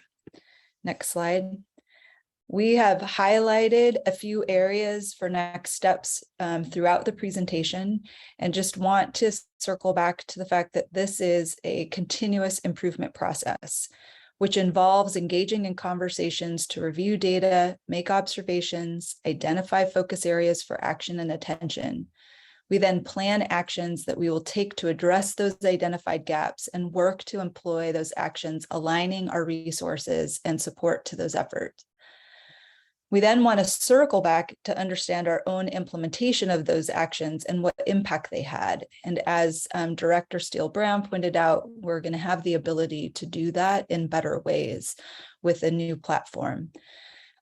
These are sometimes called PDSA cycles, plan, do, study, act cycles, which call on us to continue to get clearer and clearer on what we're trying to improve, what changes or actions we're taking and why, and how we know those changes or actions led to improvement. We have been engaging with site leaders and principals who then in turn have been engaging with their school teams to unpack this data, review it alongside of formative assessments to inform instruction and identify supports. And these cycles will continue throughout the year. Next slide. Before we close out, though, we want to make sure that parents and caregivers know that the state test scores are available to them through their parent portal on Infinite Campus. Families should have received a message from their school principal with directions on how to get their scores on the Infinite Campus platform. You can see the login links here. If families have not yet set up their accounts, they can email portalhelp@berkeley.net or check in with their principal. Next slide. Once on the site, oh, one more slide, Liz. Oh, thank you. Once on the site, there are links to follow there that you can see here. These screenshots are from the directions that were sent out to parents, and families who need a paper copy can make a request for paper copies from their school principal. And with that, I'll turn it over to Superintendent Ford Marthel. Just want to close. We open with a quote by Maya Angelou. We're going to end with a quote by the great Pedro Noguera that says that that's at the core of equity, understanding who your kids are and how to meet their needs. You're still focused on outcomes, but the path to get there may not be the same for each one. And we wanted to close with that because I think about the comments by Director Babbitt of like, these are not just data, these are people's babies, these are humans. And this work is really personal for so many of us. I want to also echo something that Director Steele said, which is that this is really, we're going deeper than just looking at numbers and really helping our sites and our educators understand who the kids are, who each of the kids are that are behind these numbers, and that these numbers are only just one data point that tells us a little bit about who these kids are, but really our job is to understand more about them, their home lives and who they are, to Director Babbitt's points, and how they learn. And this really is what we believe is equity. And so our goal as an instructional team is not to just show you numbers or to all imply that these babies are just numbers, but to really commit ourselves to understanding the babies, folks' most prized possessions that they send to us every day, and really making sure that we're focused on not just the outcomes, but their experiences as well, but also that we're able to be more data informed as a system, be more aligned and coherent as a system, and also be nimble enough to differentiate and drill down to meet their individual needs. So we were excited to share this data with you this evening, and excitement does not mean satisfaction, President Brown. It does mean that we definitely want to learn, as Jill talks about, and engage in continuous improvement. We do have many bright spots in our system that we can learn from and scale. We also have a lot of gaps and areas of focus. And as a team, in partnership with our educators and our principals and our central staff, we are committed to closing the gap and really making equity real and true for each and every baby in BUSD. So thank you for your time and thank you for your questions. And we already take questions? No, and now we're going to take questions for this half of the presentation, if there are any. Yes, I believe there are a few, but before we take them, I just want to say thank you so much for this presentation. Thank you for the work, and although startling, thank you for sharing the data. And finally, thank you for closing with the quote by Pedro, who we know is an educational warrior and champion, but also a former board member for Berkeley Unified School District. We'll start our first question with Student Director Siegel, and then we'll go to Vice President Babbitt, followed by Director Vasudev. Thanks. Math teachers have been saying that for a while now. The hardest transition into high school is, of course, being the 9th and the 10th, and that students are coming into 9th really lacking a lot of necessary skills, and continuing that all the way through high school. And so given that there's not this assessment doesn't happen until 11th grade, what's being done to assess problems early on in high school so that we don't let this standards not being able to be met propagate to 12th grade, where 36% of the graduating class now doesn't meet standards. For Director Siegel, one thing I still need to learn and understand is what our assessment processes are for the high school. You heard Director Steele Brown talk about an assessment calendar that we share widely, and I know for sure that assessment calendar exists for our elementary schools and our middle schools. I know it gets a little bit more challenging because once you get to high school, you're taking different classes on different schedules. So I'm still in the process of learning what that looks like and figuring out how we can make sure that there is regular intervals for our educators to check and track our data for our high schoolers and then intervene.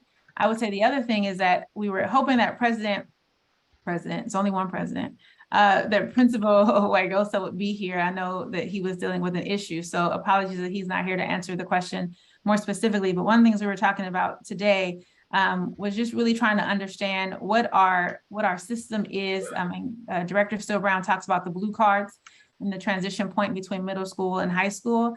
And I know that does require some sharing of knowledge and information about students. We really want to make sure that it's robust. In other districts, and something that I'm going to recommend if we don't have it or that we build out is what's called early warning indicators. And so at 8th grade, we should have enough data on students to then pass that on to 9th grade and be able to pinpoint and say, this baby needs more support in this content area, or this is the type of learner that the student is. I mean, to the point that Director Alper made earlier, there's ways that we can know and intervene prior to 11th grade, or prior to them not graduating, or prior to them getting a D in English.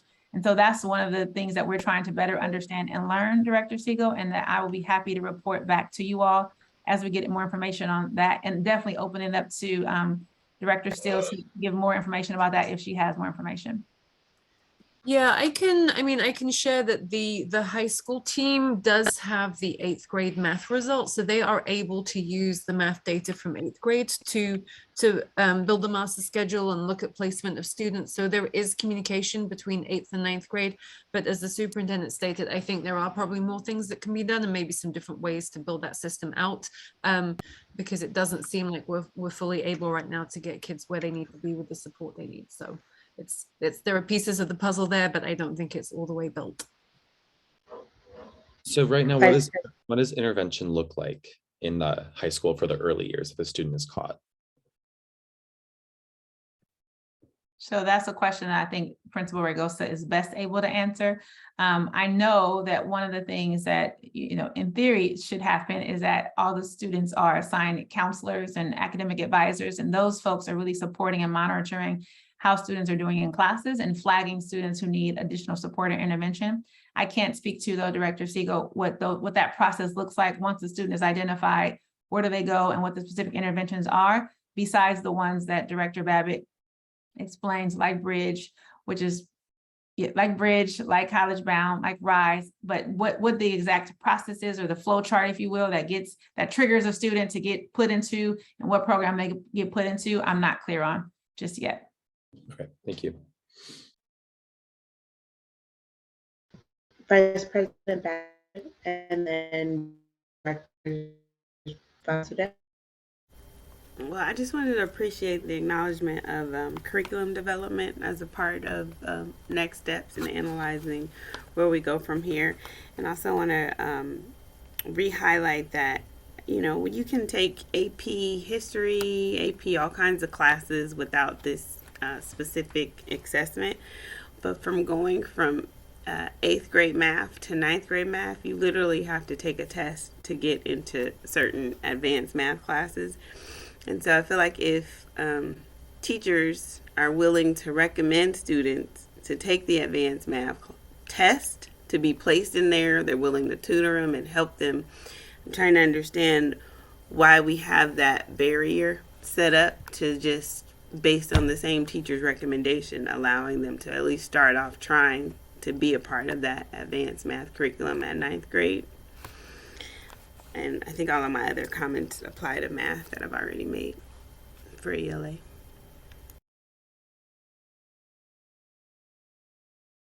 So with regards to curriculum development, though, could we, I appreciated that, a couple weeks ago, Director Alper talked about what does that process look like, but what are you seeing the scope of the work we're going to do this year around just what is our curriculum and how do we make sure it's implemented correctly, if it's the right curriculum?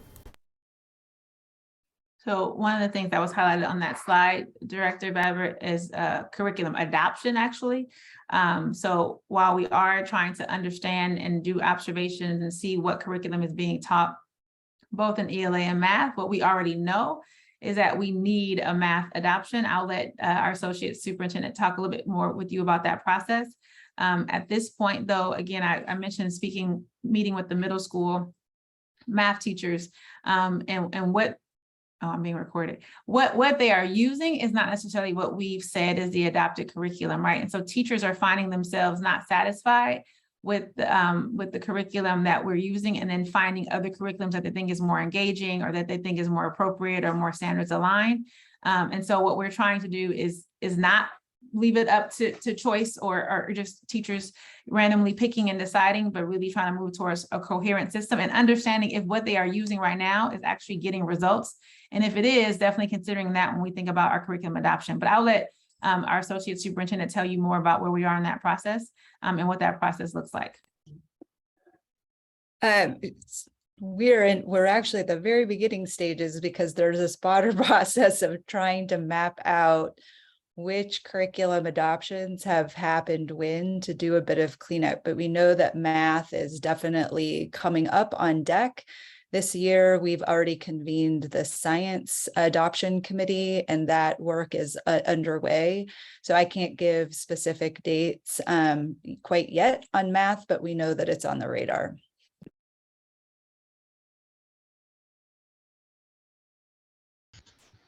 Director Vasudev and then Director Steiner. Hi, yes, I also just wanted to appreciate this presentation. I especially like the where to next slide. I thought it was just really great, Superintendent, to hear some of your thinking about where we could go next and how we can improve the way that we're looking at best practices around, math curriculum in the district. My question, I know that you highlighted Willard as an example of like where you're seeing, some great growth in our students. And one of the things that I'd be curious to find out is, I know that Willard has this like unique after school STEM program. It has like a really big culture of just, sharing math data. Like the first PTA meeting was a data deck on how our students were performing. Like they're very data driven. I was really shocked for, PTA presentation, but really loved it, surprisingly, right? I'm just really pleased that we drill down as a community into the data of how Willard students were doing, the kind of additional math support that existed for students. It's really creating a culture. And I don't know if that's the same, at different sites or across the board, but I'd love to see what kind of best practices you're hearing from, from our teachers and from our sites that maybe we could try to scale at all the middle schools, right? Like this is stuff that we want to address before we get to high school. And so would love to see how some of those unique practices from Willard may be also influencing what we see in the data. So thank you. I guess I could talk about Willard. So one of the things that Willard did, especially with the 7th grade math, was they did very targeted intervention in a way where they used a different curriculum than we had been using. And I have to say, they also had a very strong teacher who really partnered well with the students, had a lot of conversations with the students' families in the class. That teacher used Remind, the app, to communicate with families on a very regular basis. I think in those intervention classes that he taught, they also really measured the success of students and the areas of challenge on weekly basis. And so he recalibrated the teaching based on what they were seeing. There was also strong alignment with the 7th grade classroom teacher as well. So it was 2 teachers that partnered very, very well together, and very data-driven instruction, as well as always rechecking where students were and working with them where they were and growing them. And it was very successful, the work that they did. Great, thank you. Director Sinai. Thanks. Again, reiterating that I think this is, Superintendent Ford-Morthell, we were like talking the other day about how you can totally geek out on how many different ways you can cut the data to kind of drill down and look at what you're doing. One little thing I would encourage us to do when we do the drill down is to keep in mind demographic changes in some of our schools. So when we say Rosa Parks, improved a lot over the last 5 or 6 years, I think it's also important to drill down on, has there been demographic shift in that school in the sense of free and reduced lunch or race and ethnic breakdown, so that we again kind of look at apples to apples. And then, and if there has been significant demographic shift, then make the comparison by the demographic breakdowns. How have African-American kids at Rosa Parks did in 2019? How are they doing now versus school-wide? And I think there's a number of schools that have gone through pretty significant demographic shift in the last 5 to 8 years, and how that impacts school-wide data versus disaggregated data. The other thing I really appreciate the slide around, how this is aligning and integrating with all of the different initiatives or the 4 major plans that we've got going on and all the action levels.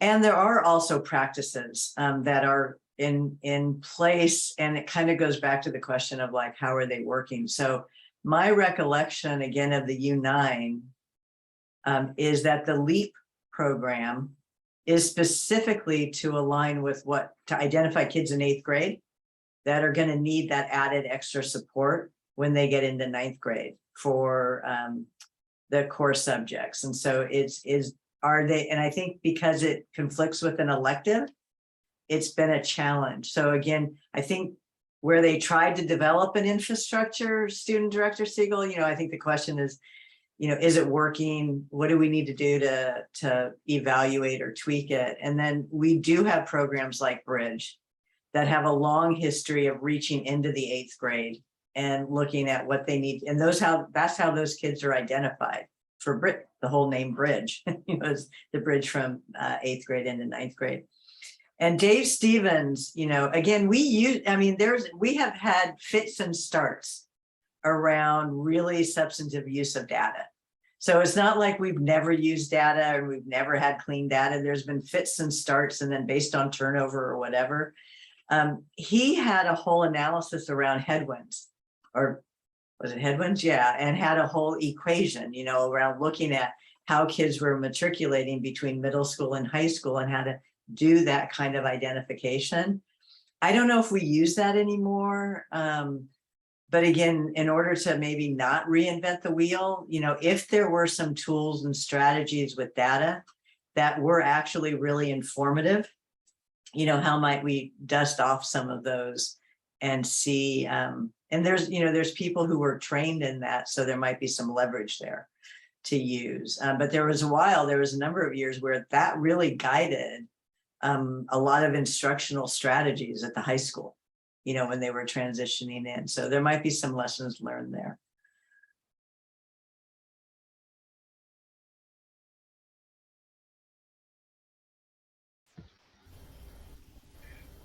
Director Sinai, I think that was Thank just you. a comment, not a Okay, not a specific question. So I'm sure staff is receiving your comment as well as all of the important information that you highlighted. And I see the superintendent's thumbs up, so that means that she is. I don't see any other questions from board members on this item. So, I'm just curious. Just kidding. I'm just curious, given Director Sinai's comment, have you all heard of the ASI rubric? The academic success indicator. Yeah, has the new staff even heard of that? You have? I'm old, Laura. So I'll fess up. I don't recall hearing the term, but as Director Sinai was speaking about the LEAP program and the identifying factors that went into that, that has been shared with us. So we can definitely dig into that a little bit more. Thanks. Okay, well, thank you all so much for this presentation, and we look forward to engaging with you all on this information, especially around the data, more often than we have in the past. And so thank you for helping us to move to our goals of being a data-driven district. So we appreciate that. Tonight, we have a number of presentations. We just went through our first and only discussion item of the evening, but we have a number of presentations. And so I'm excited to start with our first presentation of the evening, which will be an update on our BUSD multilingual learner plan. As you know, we've been engaging in work to create the multilingual master plan, and we've worked in partnership with CABE. And so through that work, we've engaged in collaborative analysis and reflection of our current systems, our programs, as well as our practices. And so I'm going to invite backup Superintendent for Morthell and Associate Superintendent Jill Hogendijk for this presentation.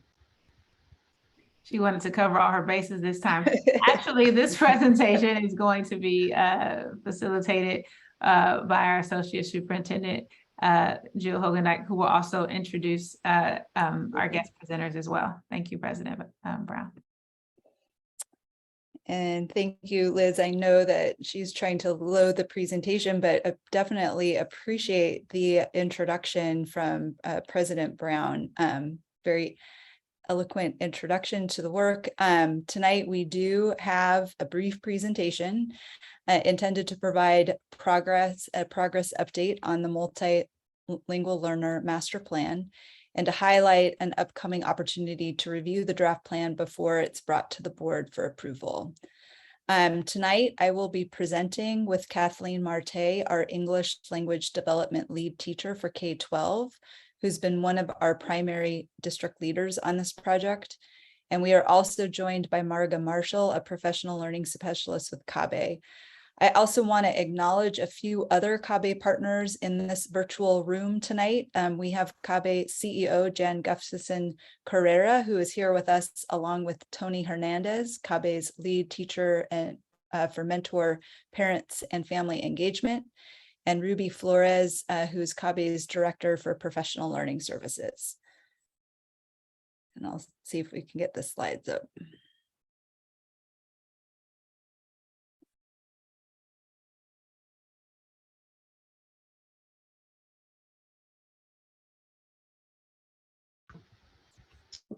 As we're waiting for the slides to load, I just want to say hello to our CABE friends and welcome you on behalf of the board. This is your second board meeting with some of you, and so it's great to see your familiar faces. So good to see you all.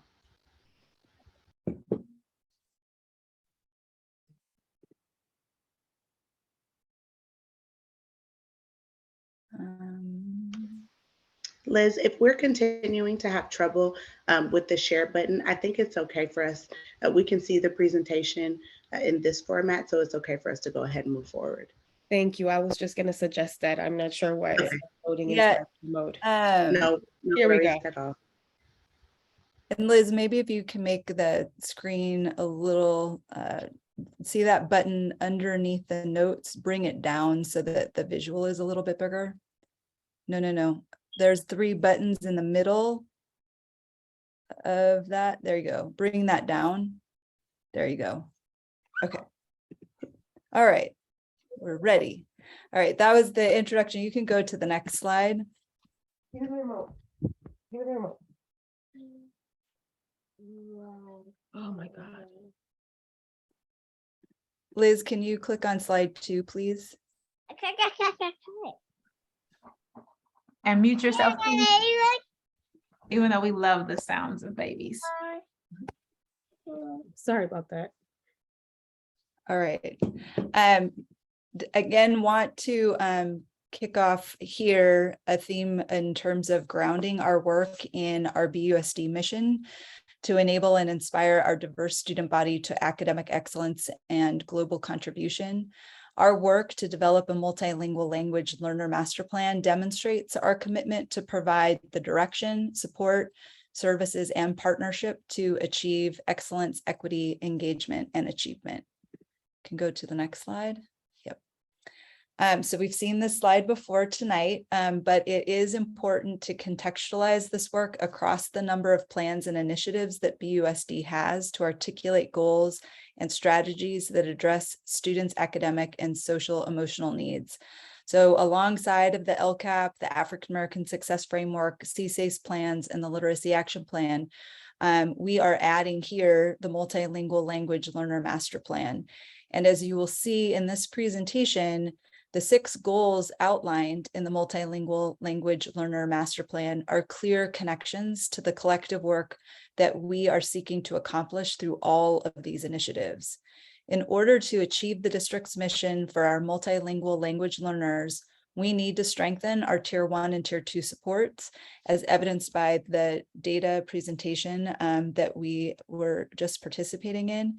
We need to focus intervention on identified student populations, specifically our English language learners, and provide professional development and other opportunities for cross-collaboration and use data to monitor progress. And with that, I'm going to turn it over to Marga Marshall to share the goals of the project and the work that has happened so far. Good evening. Thank you so much. There are 5 total goals for the Multilingual Learner Master Plan that Berkeley Unified and CABE have been working on during our collaboration together, but I would like to highlight goal number 4. Facilitate the development of an updated, equity-driven multilingual learner master plan that will respond to the unique needs of a variety of English learners, technologies, and programs by December 2022. In order to be truly intentional about developing equitable systems and to ensure that we engage in an effective reflective process of creation and design that engage all the key stakeholder groups, it was imperative that no critical steps of data gathering and capacity building were rushed or skipped in the development of the Multilingual Learner Master Plan. We must ensure that this plan reflects the rigor and commitment to high quality education that the Berkeley community believes in. Can we go to the next slide? Thank you. It has been a pleasure working with the Berkeley leadership team since last school year. Our work together has focused on coordinating professional development with Multilingual Learner Master Plan leadership team, sharing project goals, planning for parent sessions, and meeting with district leadership to develop surveys and a dissemination plan to gather stakeholder feedback about services. Next one. This slide is showing the work we did last school year. These are the professional development sessions completed, some of them including the California EL Roadmap Policy, English Learners Proficiency Assessment for California, known as the LPAC assessment, Foundations in Integrated and Designated ELD. Collaborative work time was embedded in each session for review of the Berkeley's current EL Master Plan and reflections of updates needed to the updated one. Next one, please. And this is exciting, this school year, right? The work that we've been doing. We started this school year, this 2022-2023 school year, with sessions that focused on the leadership team finishing working and collaborating on the draft of the multilingual learner master plan. We also had a student focus group with language learners, students from Berkeley High School. That was a highlight of this time. The dates in bold show the timeline we're focusing on from now until board approval.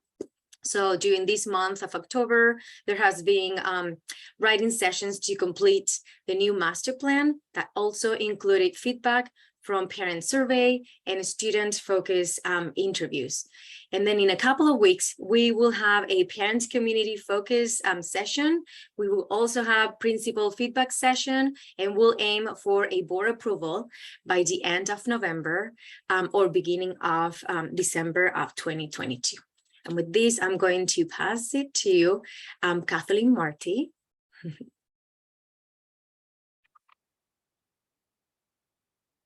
Next slide, please. Good evening, everyone. All right, thank you. So as you see here, we have an image of our California English Learner Roadmap. This is one of our foundational guides for this work. And principle 1 is about asset-based pedagogy. So you may have noticed that we are using the term multilingual learner to replace English learner. This is to emphasize that we are an asset-based program and we value cultures and other languages. You can see here also we have the 6 goals for our multilingual learners outlined that are to ensure that our students are achieving the 4 E's and their highest potential. As part of our work to create an equity-driven multilingual learner master plan, we added goal 4, prepare all multilingual learners to be college and career ready, which relates to the previous data presentation at statistics that we really need to focus on this area. I'm also very excited about a new chapter that we added that focuses on our multilingual learners with disabilities to ensure that this wonderful population has equal access to services and programs to meet their unique needs. So the leadership team has been composed of teachers, principals, students, community partners, district specialists and directors and families. And we're also collaborating with the special ed department, the PD department, as well as the equity department. Next slide, please. Thank you. So as we recognize the importance of our partnership with parents and families, we are using a multi-pronged approach to elicit their input.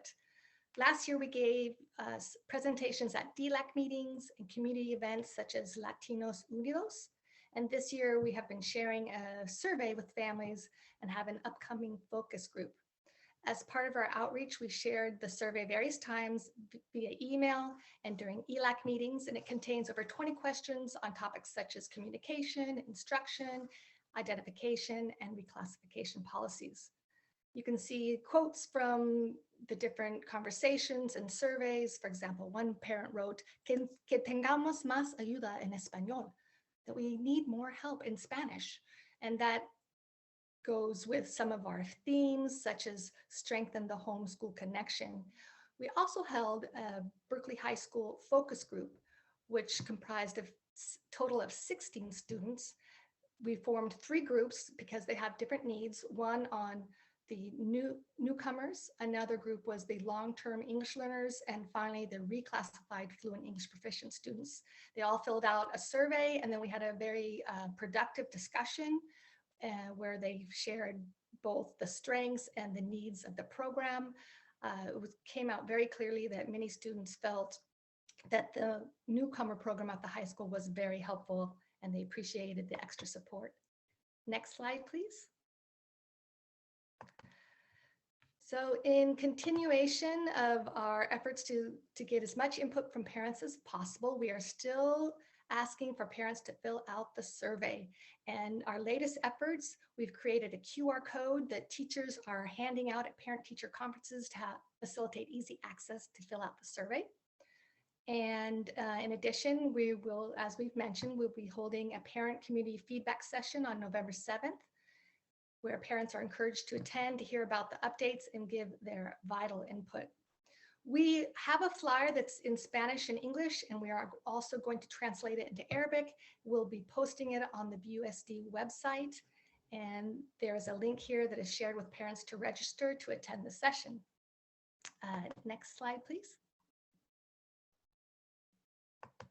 So after we receive feedback from the various parent family focus groups and the principal focus group, we will have time to make any needed adjustments before we present our plan in full detail with the target date of November 30th to the board again. And we're really excited about this work. And if you have any questions in the meantime, please feel free to email me. My email's there, kathleenmarte@berkeley.net. You can also email Lisa Stupin. Thank you.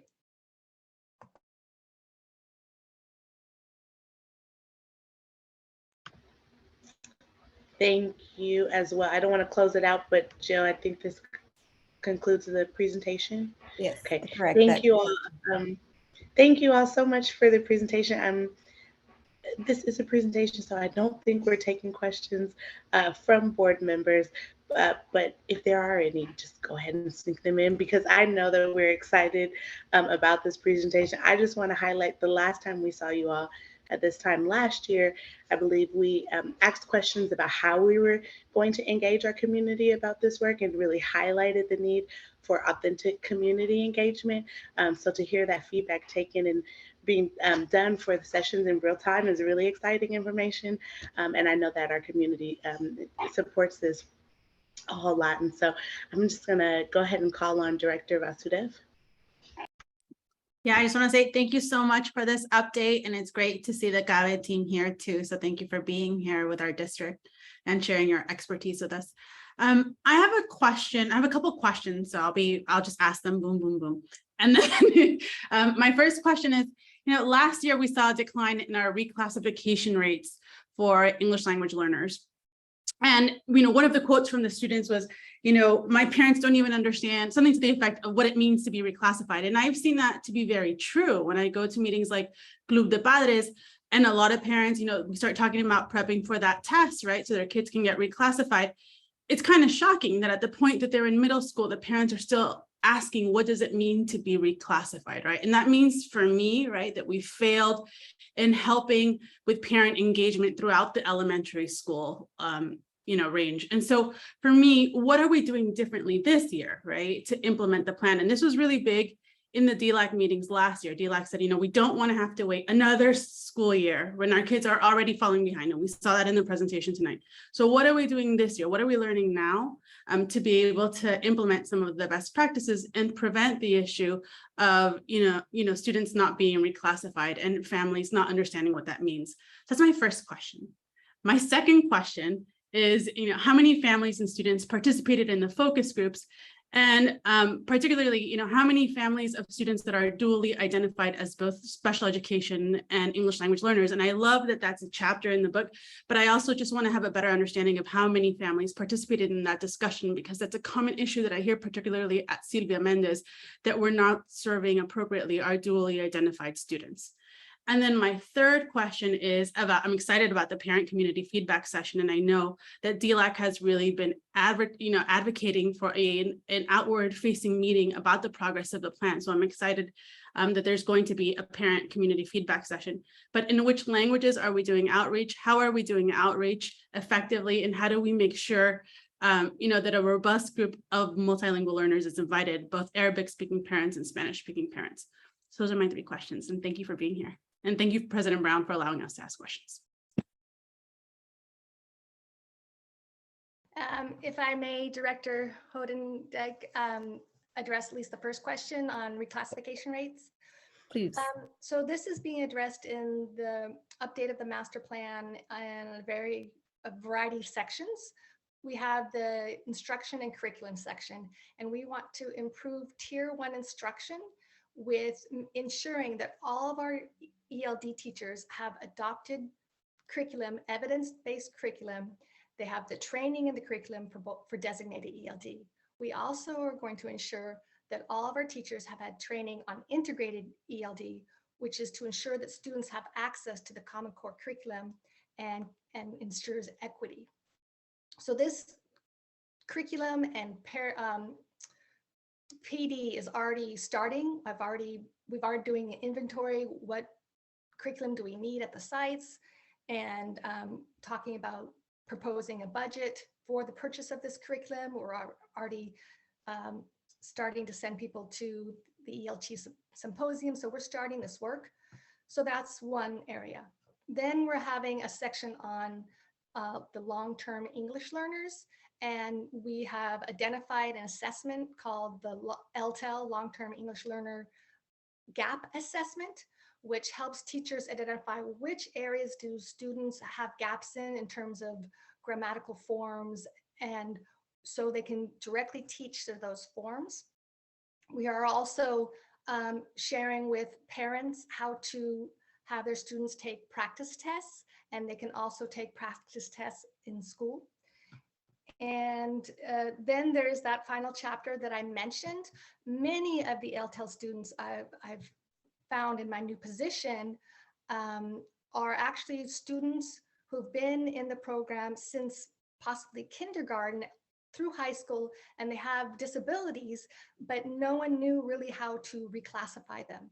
So in this new chapter, it outlines very clearly how to first, there's a tool to distinguish between if it's a disability or if there is a learning difference. A learning difference or a language acquisition issue.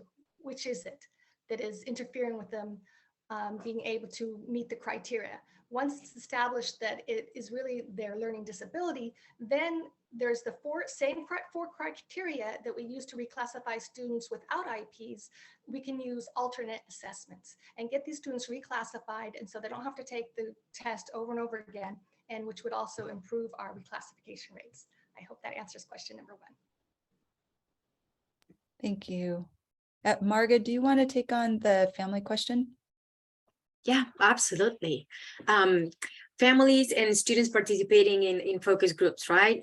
Since this amazing work began, we've conducted family and community presentations, including the Latinos Unidos that Kathleen was mentioning before, and DLAC meeting.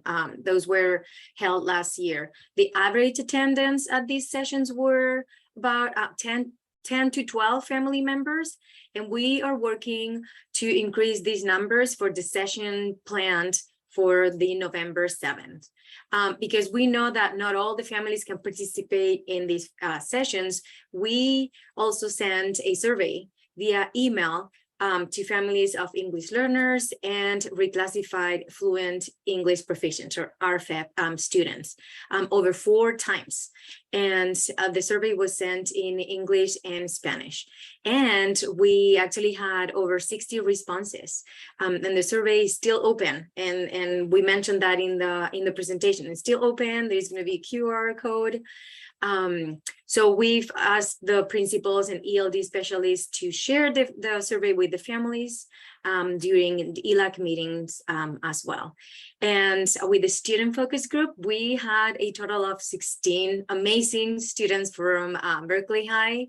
And we have 3 groups with the students, one group of newcomers, one group with long-term English learners, and another group with reclassified fluent proficient students.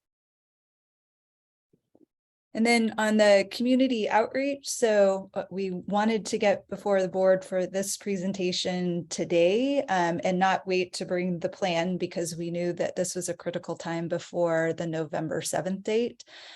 We do have flyers in English, Spanish, currently being translated into Arabic that we will share on the website and push out to our families through our various communication systems. Additionally, we have asked principals to identify at least 2 members of their ELECs to come to attend the November 7th meeting. So there's definitely been a lot of outreach to encourage participation on the 7th. Thank you. Well, thank you so much to our staff at BUSD and to also Kabe, our friends in this work, for joining us here for this evening and for giving us this presentation. And a special appreciation to Director Vasudev, who requested that this be an update put on this evening's agenda. We appreciate all of you all so much, and we're happy you were able to be here with us. Take care. All right, folks, we are going to move to our next agenda item, which will be another group of our friends. This will be our update on the Berkeley Public Schools Fund. And so I'm excited to invite our Executive Director of the Berkeley Public Schools Fund, Miss Erin Rhodes, the one and only Erin Rhodes, as well as she's joined here by Duffy, the one and only Duffy, and I don't see Madon, but that power of three always works with us. But I'm so excited to see you all here today, and go ahead and take it away whenever you're ready. Great. Thank you so much, President Brown, and thank you, Superintendent Ford Marthel and the school board directors for dedicating time on the agenda tonight for us to highlight the schools fund's work and our partnership with the district. I want to kick off with the celebration that the Berkeley Public Schools Fund is in its 40th year, serving the district as the local nonprofit education foundation, bringing the resources of our community into our schools through grants and volunteers. And we're excited to share with you tonight what's fueling our work going forward. I didn't get introduced for this presentation, but good evening, President Brown and community. I just wanted to join our partners in Berkeley Public School Funds, always grounding ourselves in our shared mission around enabling and inspiring our diverse student body to achieve academic excellence and make positive contributions to the world. And though you have heard this now for the third time this evening, in yet another presentation, we wanted to share it and say it with our partners at Berkeley Public Schools Funds, because we definitely believe that we cannot offer excellence, equity, engagement, or enrichment without partnership from our community.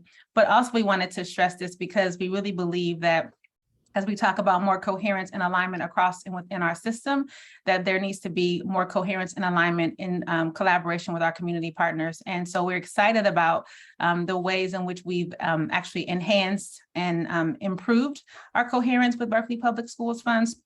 We are thankful for all the things they've done for us to date, and particularly excited to really highlight the focus on equity that they have as they continue to move towards their mission and vision, and our alignment and partnership, and making sure that we really can make equity real and true for all of our students. So we did not want to miss the opportunity to say that we are partners in this work, and that we have really and truly, when you see their mission as well, a lot of alignment in terms of what we're trying to do for the students and families that we serve. So thank you. Thank you, Superintendent Marthel. So we'll start with what drives our work. So leading up to and during COVID, we revised our mission statement and established the vision that guides our work. Embedded in our mission is the belief that bringing an equity focus to improving outcomes for students and improving the experiences of families in this district is for the benefit of our entire community. I would add here that the data you reviewed earlier tonight further underscores the importance of our new mission and why our partnership with the district is so critical. Over the past few years, we've also redesigned our grant and volunteer programs, and Duffy Ross, our Deputy Director, who does a phenomenal job of driving our program work, is going to give you that overview. Thank you, Erin. So we talk sometimes about having 3 different levers to do our work. We started off as a grant maker 40 years ago, and we have 2 different grants programs. Our Learning for Equity grants are smaller teams of teachers, usually at a specific site, coming together with an idea where they feel like they can shift practice. And then we have our larger Leading for Equity grants, which are largely district-wide or at least multi-school grant, trying to make systems change. We're also been for 3 decades in the business of volunteer raising, and we do that both through the Classroom Volunteers program, And then a new branch of volunteers that started right before the pandemic and then exploded during the pandemic with literally, 1,500 people in it to support this community through the pandemic. And lastly, and not to be forgotten, we play a really interesting and important role in fiscal sponsorship, seeding projects across the district that really enrich and bring life to our district. Go back one. So you can see our mission and vision here. And last year we developed, from our mission, we developed our vision, we developed organizational values, and we also, through a lot of input with our stakeholder groups, built out something called a theory of change, which essentially is like a guiding document for us for the next, say, 3 to 5 years, the work of what we want to be doing and how we want to be doing it. And so we came up with, after great conversation, these categories of basic needs, safety and belonging, and love of learning. And we're going to talk about those three one at a time. So starting with basic needs, this was actually not as much on our radar until the pandemic hit, right? When we saw so many of the great already existing needs in our community. And it was really our Education Advisory Council that said, you all need to keep this front and center. So we do this largely in partnership with the district's Office of Family Engagement and Equity, OFE. We do a number of things together. We meet regularly, so we supported their school supplies giveaway every fall. We provide transportation passes to all of our sites all year round to students and families. We do a huge campaign around the holidays with gift cards. The city of Berkeley has a new West Berkeley Family Wellness Center that we think is going to be a huge boon to our family work, and we're excited to be a part of that evolution. Beyond our partnership with OFE, our volunteer program has a couple of mighty communities that continue to support basic needs. We have a team of grocery drivers that faithfully every 2 weeks drive literally thousands of bags of groceries from the Berkeley Food Network to every one of our sites. And we continue to have a team of task running volunteers that are available to run food or technology to students' homes. Our grant making is less involved in basic needs, but even just this year, we've had a couple of grants, both supporting food security and as well as a district-wide closet of durable goods that can go to families in crisis. So beyond basic needs, we move up to safety and belonging.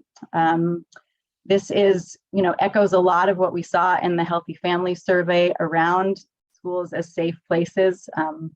And we do that both in our volunteer program. We're really proud of how we've shifted our classroom volunteers to have an equity-focused learning community where our volunteers are really turned into allies for equity in the classroom, given training on trauma, on English learners.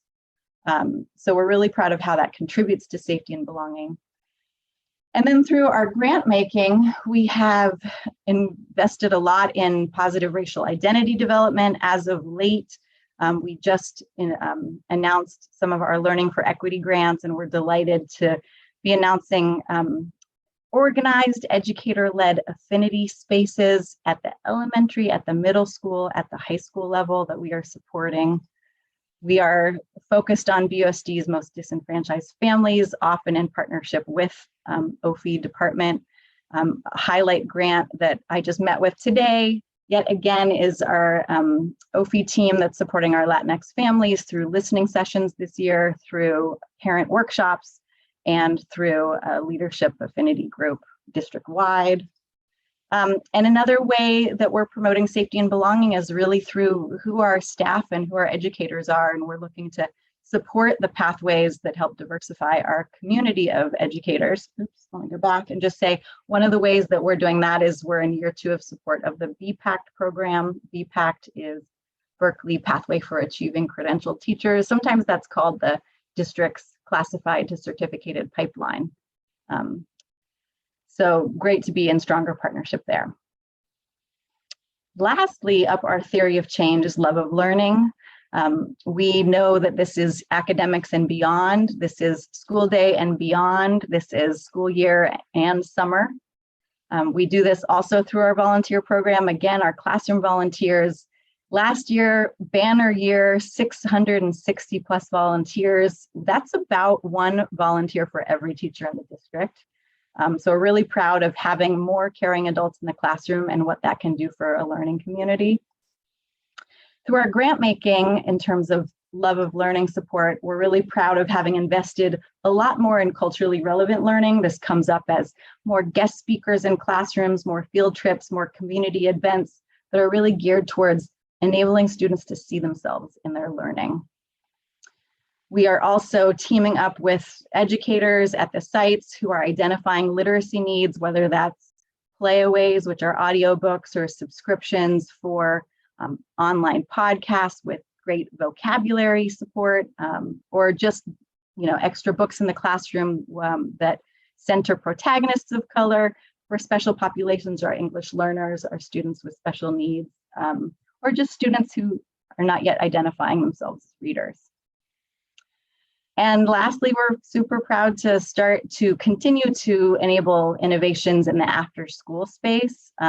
Just this week, we approved grants, for example, at the elementary level. John Muir will be paying some of their teachers to tutor specific students in the after-school space. At the middle school level, we're delighted to support the Willard community. There's a podcasting enrichment program that's going to be partnering up with the Willard Makerspace that we'll be supporting. At the high school, we're delighted that BTA will finally have an after-school space that we're supporting with staff there to give academic, college, and career support as needed. And then we, through our fiscal sponsorship of CTE, the Career Technical Education Program, this year launched a summer camp, and that's really been about enabling more of those academic innovations in the summer school space. And I'm going to turn it over to Erin to talk. Ooh, I have one more, and then I'm turning it over to Erin. In wrapping up our programmatic work, we really wanted to be, I heard someone say earlier, continuous improvement. I think that was Assistant Superintendent. And we are excited and proud that we are learning and growing too as an organization. We are constantly soliciting feedback from all of our stakeholder groups and saying, how do we do this work smarter and better and more transparent and more equity aligned? In our grant making, this looks like a lot more technical support and thought partnership to not just the applicants in the pipeline, but our grantees once they're in the pipeline. So we're helping them shape ideas before they come. Once they're in their grants, we're talking about what they're seeing and how to shift practice, and then we're reflecting together with them on final outcomes. Lastly, we're really excited about the learning and growth that happens when we share practice. And again, this is another theme I heard throughout the data presentation, is sharing best practice, sharing best equity stories. We're trying to do much more of this through our Schools Fund newsletters, our social media, and our blog. And we're looking forward to this winter holding a grantee showcase where we're going to put on stage some of our most impactful grantees and allow them to tell their story to their peers. So Erin's going to talk a little bit about our CTE summer camp. Yeah, so well, I'm going to just sort of describe that role that we have as a fiscal sponsor. So the funds that we manage as a fiscal sponsor accounts for about a third of our total income, funds that we take in and then direct towards specific projects and programs that enhance our schools. BUSD's Career Technical Education Program is our largest fiscal sponsor relationship. CTE raises a substantial amount of its own annual operating funds, some of which we manage. And in addition to the fiscal sponsor relationship, we partner with CTE on programming. And this slide details that CTE summer camp that you heard about your last board meeting during your equity showcase. And we're so proud we're lifting it up again tonight.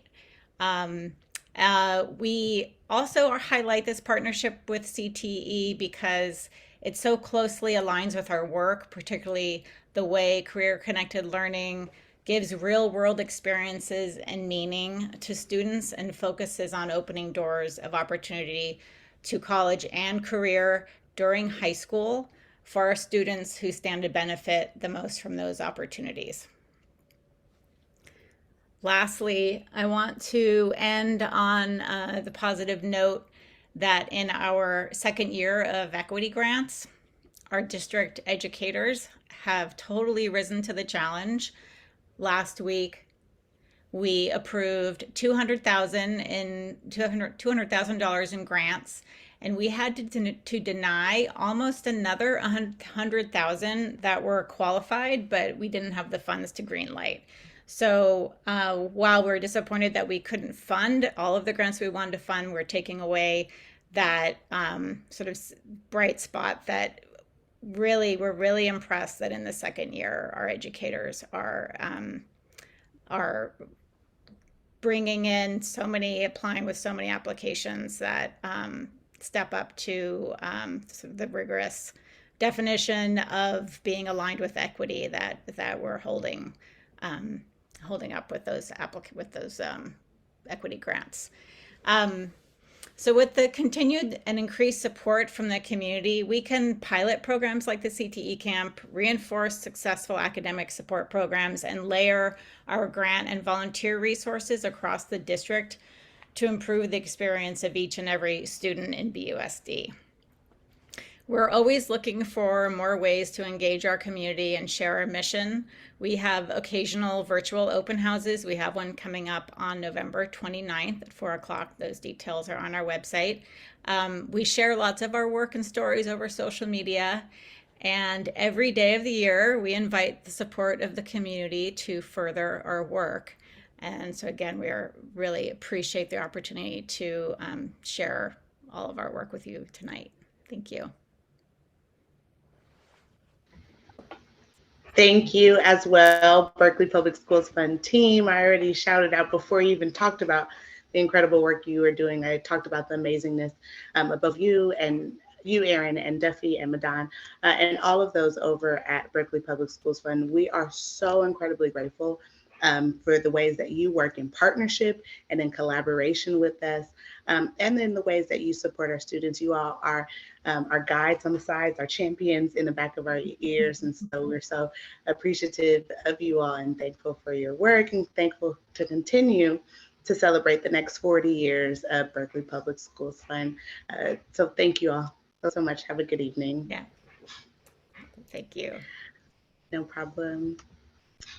Next, we will move to our next agenda item. This is our third presentation for this evening, and it will be on the BFT changes to the contract for the years 2022 to 2025. Superintendent Ford Morthell, I dare not make this mistake again, so I will turn it back over to you. Thank you, President. I'm actually going to turn it over to Samantha, who is over our human resources, who will be sharing with you all both the key changes to our contract language and the results of negotiations for BFT, and then in a subsequent presentation for BCCE as well. So Samantha. Thank you very much. Thank you, directors and community. We have been in negotiations with all four of our unions, BFT, who represents our teachers, BCCE, who represents our classified employees, UBA, who represents our administrators, and Local 21, which represents our classified managers. We have, at our last board meeting, the board approved the ratified tentative agreements with BFT. And so tonight we're previewing those. And earlier tonight, we're reviewing those. And earlier tonight, the board approved the changes in regards to BCCE. And so we will also be looking at those tonight. For BFT, they agreed to a 3-year contract.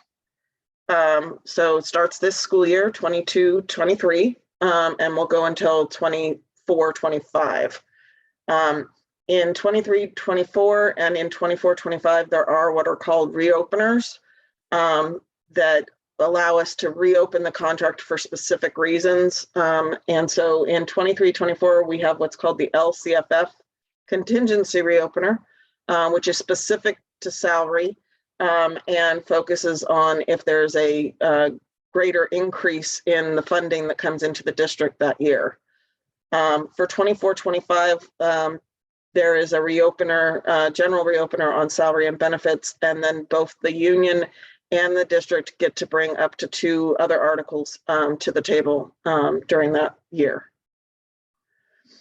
In terms of compensation, there was an agreement reached to provide 6% salary increase on all rates, schedules, and everything in 22-23, and again, another 6% in 23-24.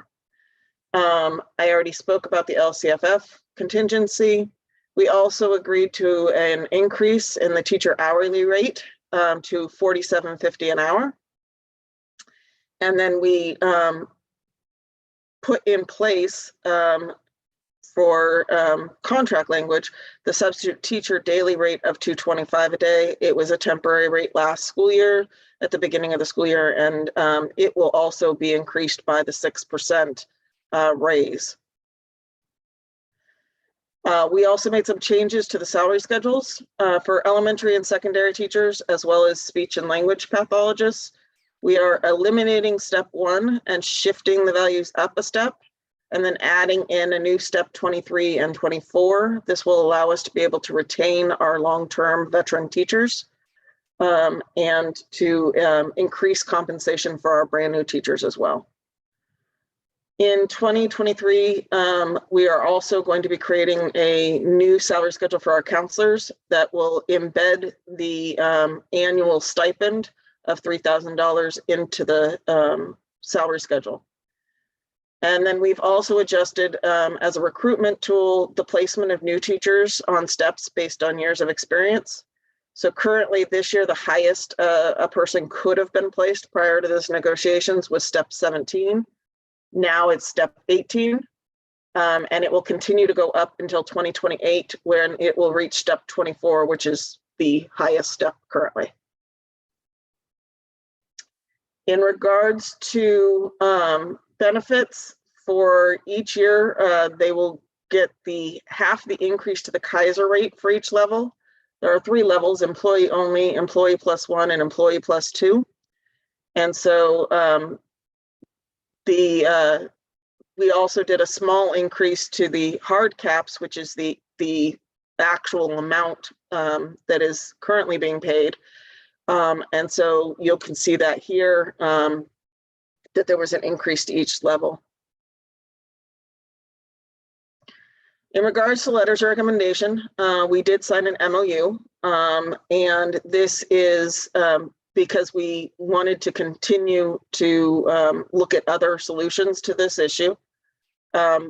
We agree that it is something that we want to support, but it is not something that is generally included in the teacher's job description, nor is it something that the district requires of teachers. So what we've done is previously in past practice, teachers were able to get a day of sub coverage or release time for every 12 letters written. Because in January 2022, we had such a sub shortage, teachers were notified that there weren't going to be sub days offered this fall.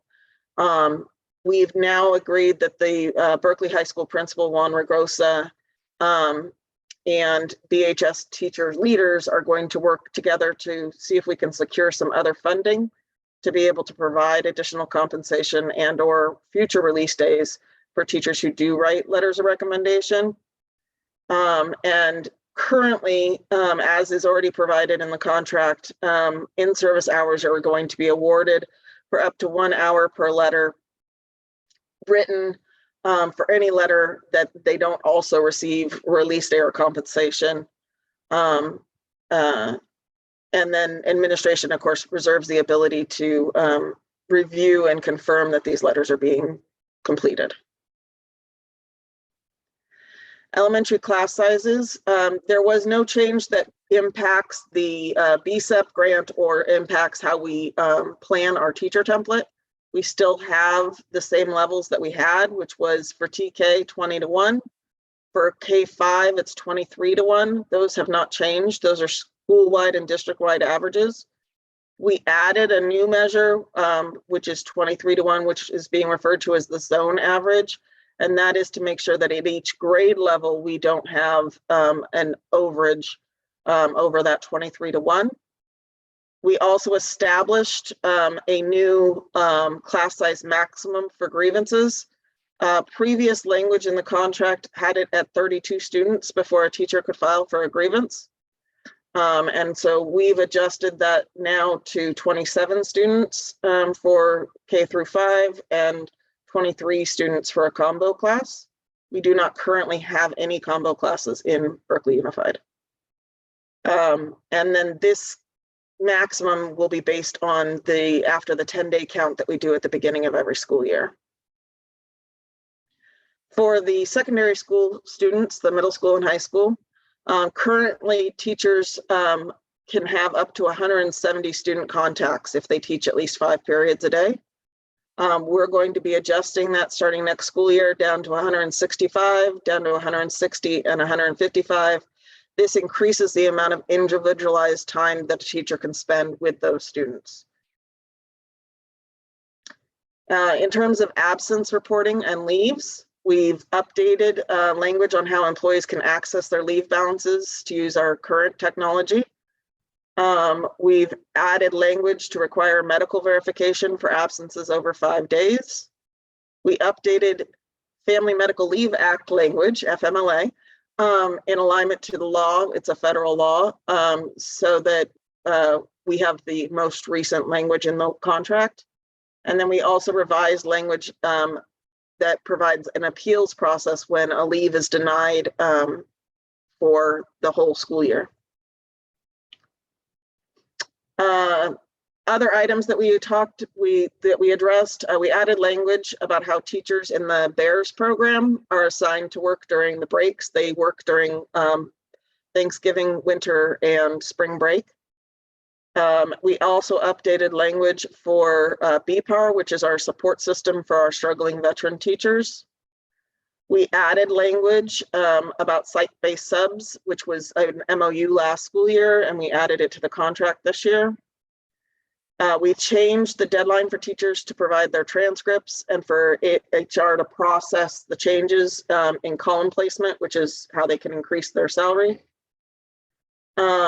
And we created a new system to pay teachers in pre-K and elementary school sites when they cover classes or take in additional students on an emergency basis. We had some things that we were not able to resolve during this cycle that we are creating working groups to work on. One of these was looking at special education assessments. So we're creating an advisory committee, 6 district representatives, 6 union members. They will be responsible for making recommendations on the number of formal assessments case managers should be required to complete in any given month or the total assessment cap for the school year. The advisory committee shall convene no later than December 15th this year and will report to the superintendent and the BFT president by April 30th. And upon the request of either party, once those recommendations are made, the parties will meet and negotiate about those recommendations. We also have an outstanding issue of looking at after school meetings, specifically IEPs. This, of course, is not a special ed issue only, but looking at what compensation we could possibly provide and what would be appropriate compensation. Currently, we provide in-service hours, which can be used to either move columns on the pay scale or can be converted into additional sick leave. We are also working on a group to work on the evaluation process and materials to update our process, make sure it connects to the standards for teachers and for other positions. We currently don't have a formal separate process for counselors, psychologists, and our teachers on special assignment. And our plan is to begin meetings in November and make recommendations to the negotiations team by April 30th. Looking at a possible implementation in the 23-24 school year. So the steps, we've already had the union vote for ratification. That was completed prior to it coming to the board. The board met and voted for ratification themselves and approved the AB 1200 in our last meeting. Our next step is to publish new salary schedules and benefit rates. We are also going to be auditing step placement of our employees to make sure everybody's placed on the correct step. We will be calculating retro payments back to July 1st, and this includes timesheets, and then issuing retro payment checks by December 15th. And at the end, we will be publishing a new contract. That concludes the presentation on the BFT. Let me know if you want me to just go straight into BCCE, or do you want me to pause? Yes, thank you so much. I think it's okay we're not taking questions on our presentations, so it's okay to just go straight into the next presentation. Okay. Okay. Let me stop sharing and I'll come right back up.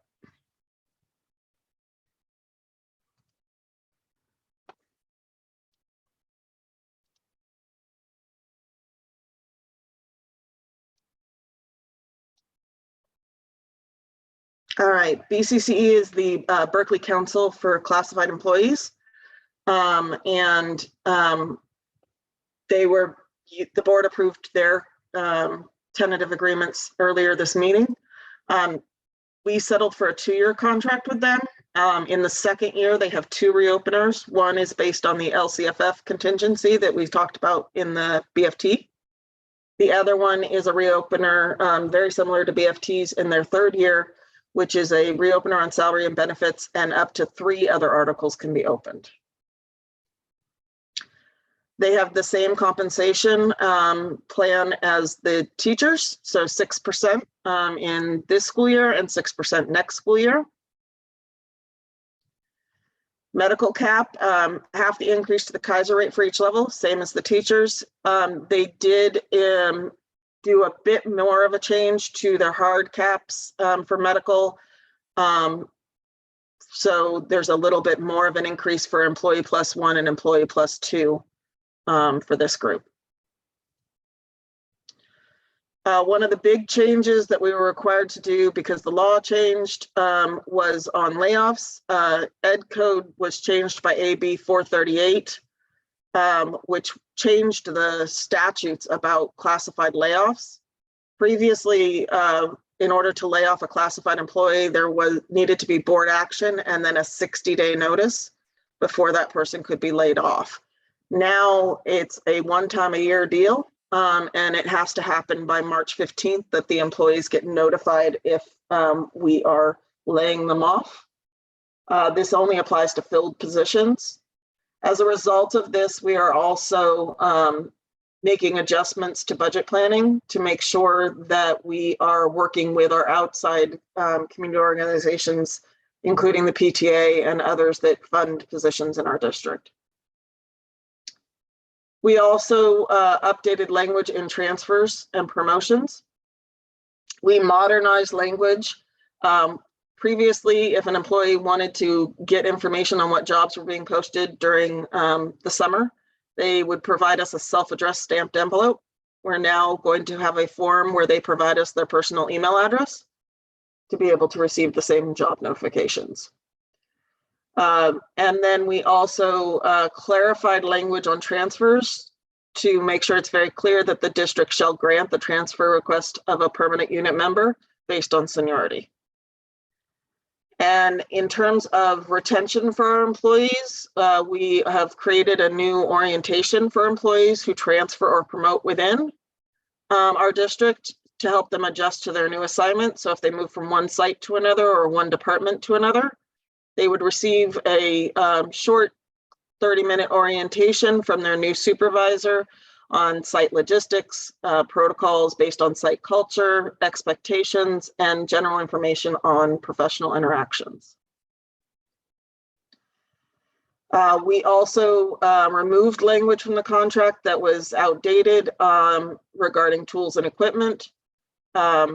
This applies to our bus mechanics. And so we removed language about employees bringing their own tools, having an annual tool allowance and reimbursement for stolen tools. The district is committed to supplying these tools and actually agreed to that. Board approved that expense last meeting.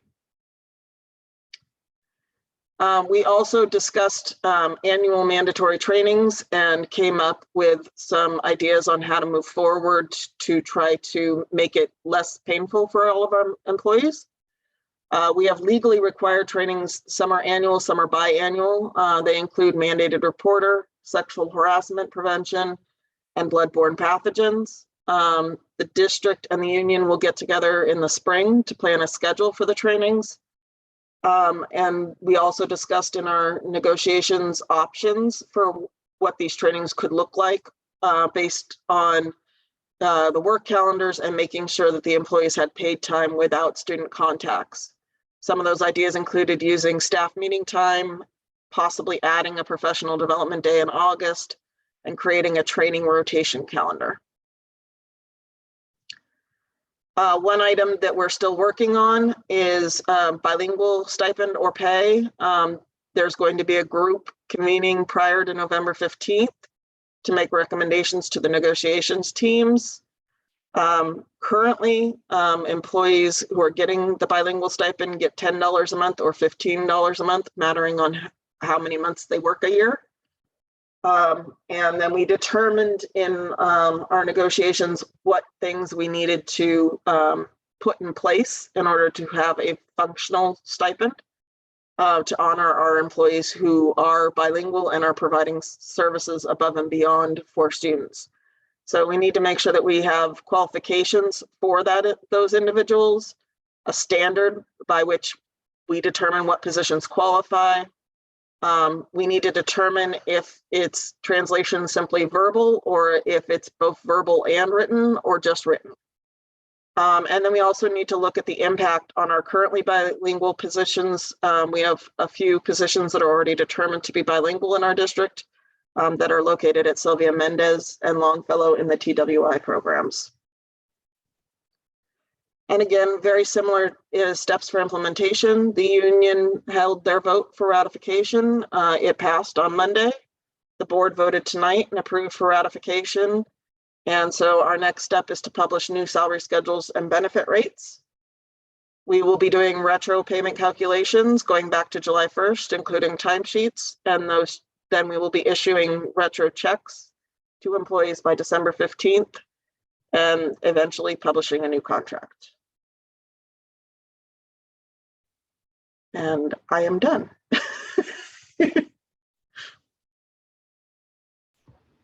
Well, thank you so much for the presentation, Samantha, and we are so happy that we are able to reach these agreements with our union partners. We really count on our union partners to continue to be the heartbeats of our school. And so to me, it shows a strong solidarity and strong partnership that we are able to get these agreements passed, especially during this time in public education. So thank you to your team and to all the negotiating teams on each side that helped us to be able to get here for all of our employees and for these groups of union partners in BUSD. So thank you all so much. And with that, I think we will now opportunity for public comment. If you are here for public comment, you wish to speak to the board, this is the perfect time to raise your hand. Okay, seeing no hands raised, we will move to the second opportunity for board member comments. And I will just use my comments to say, please pay close attention to the information items, govern yourselves accordingly, as well as all of the events that will continue to come up around our district. Seeing no other hands from board members, we will now adjourn this evening's meeting. Have a great evening, everyone, and we look forward to seeing you at our next board meeting. Good night.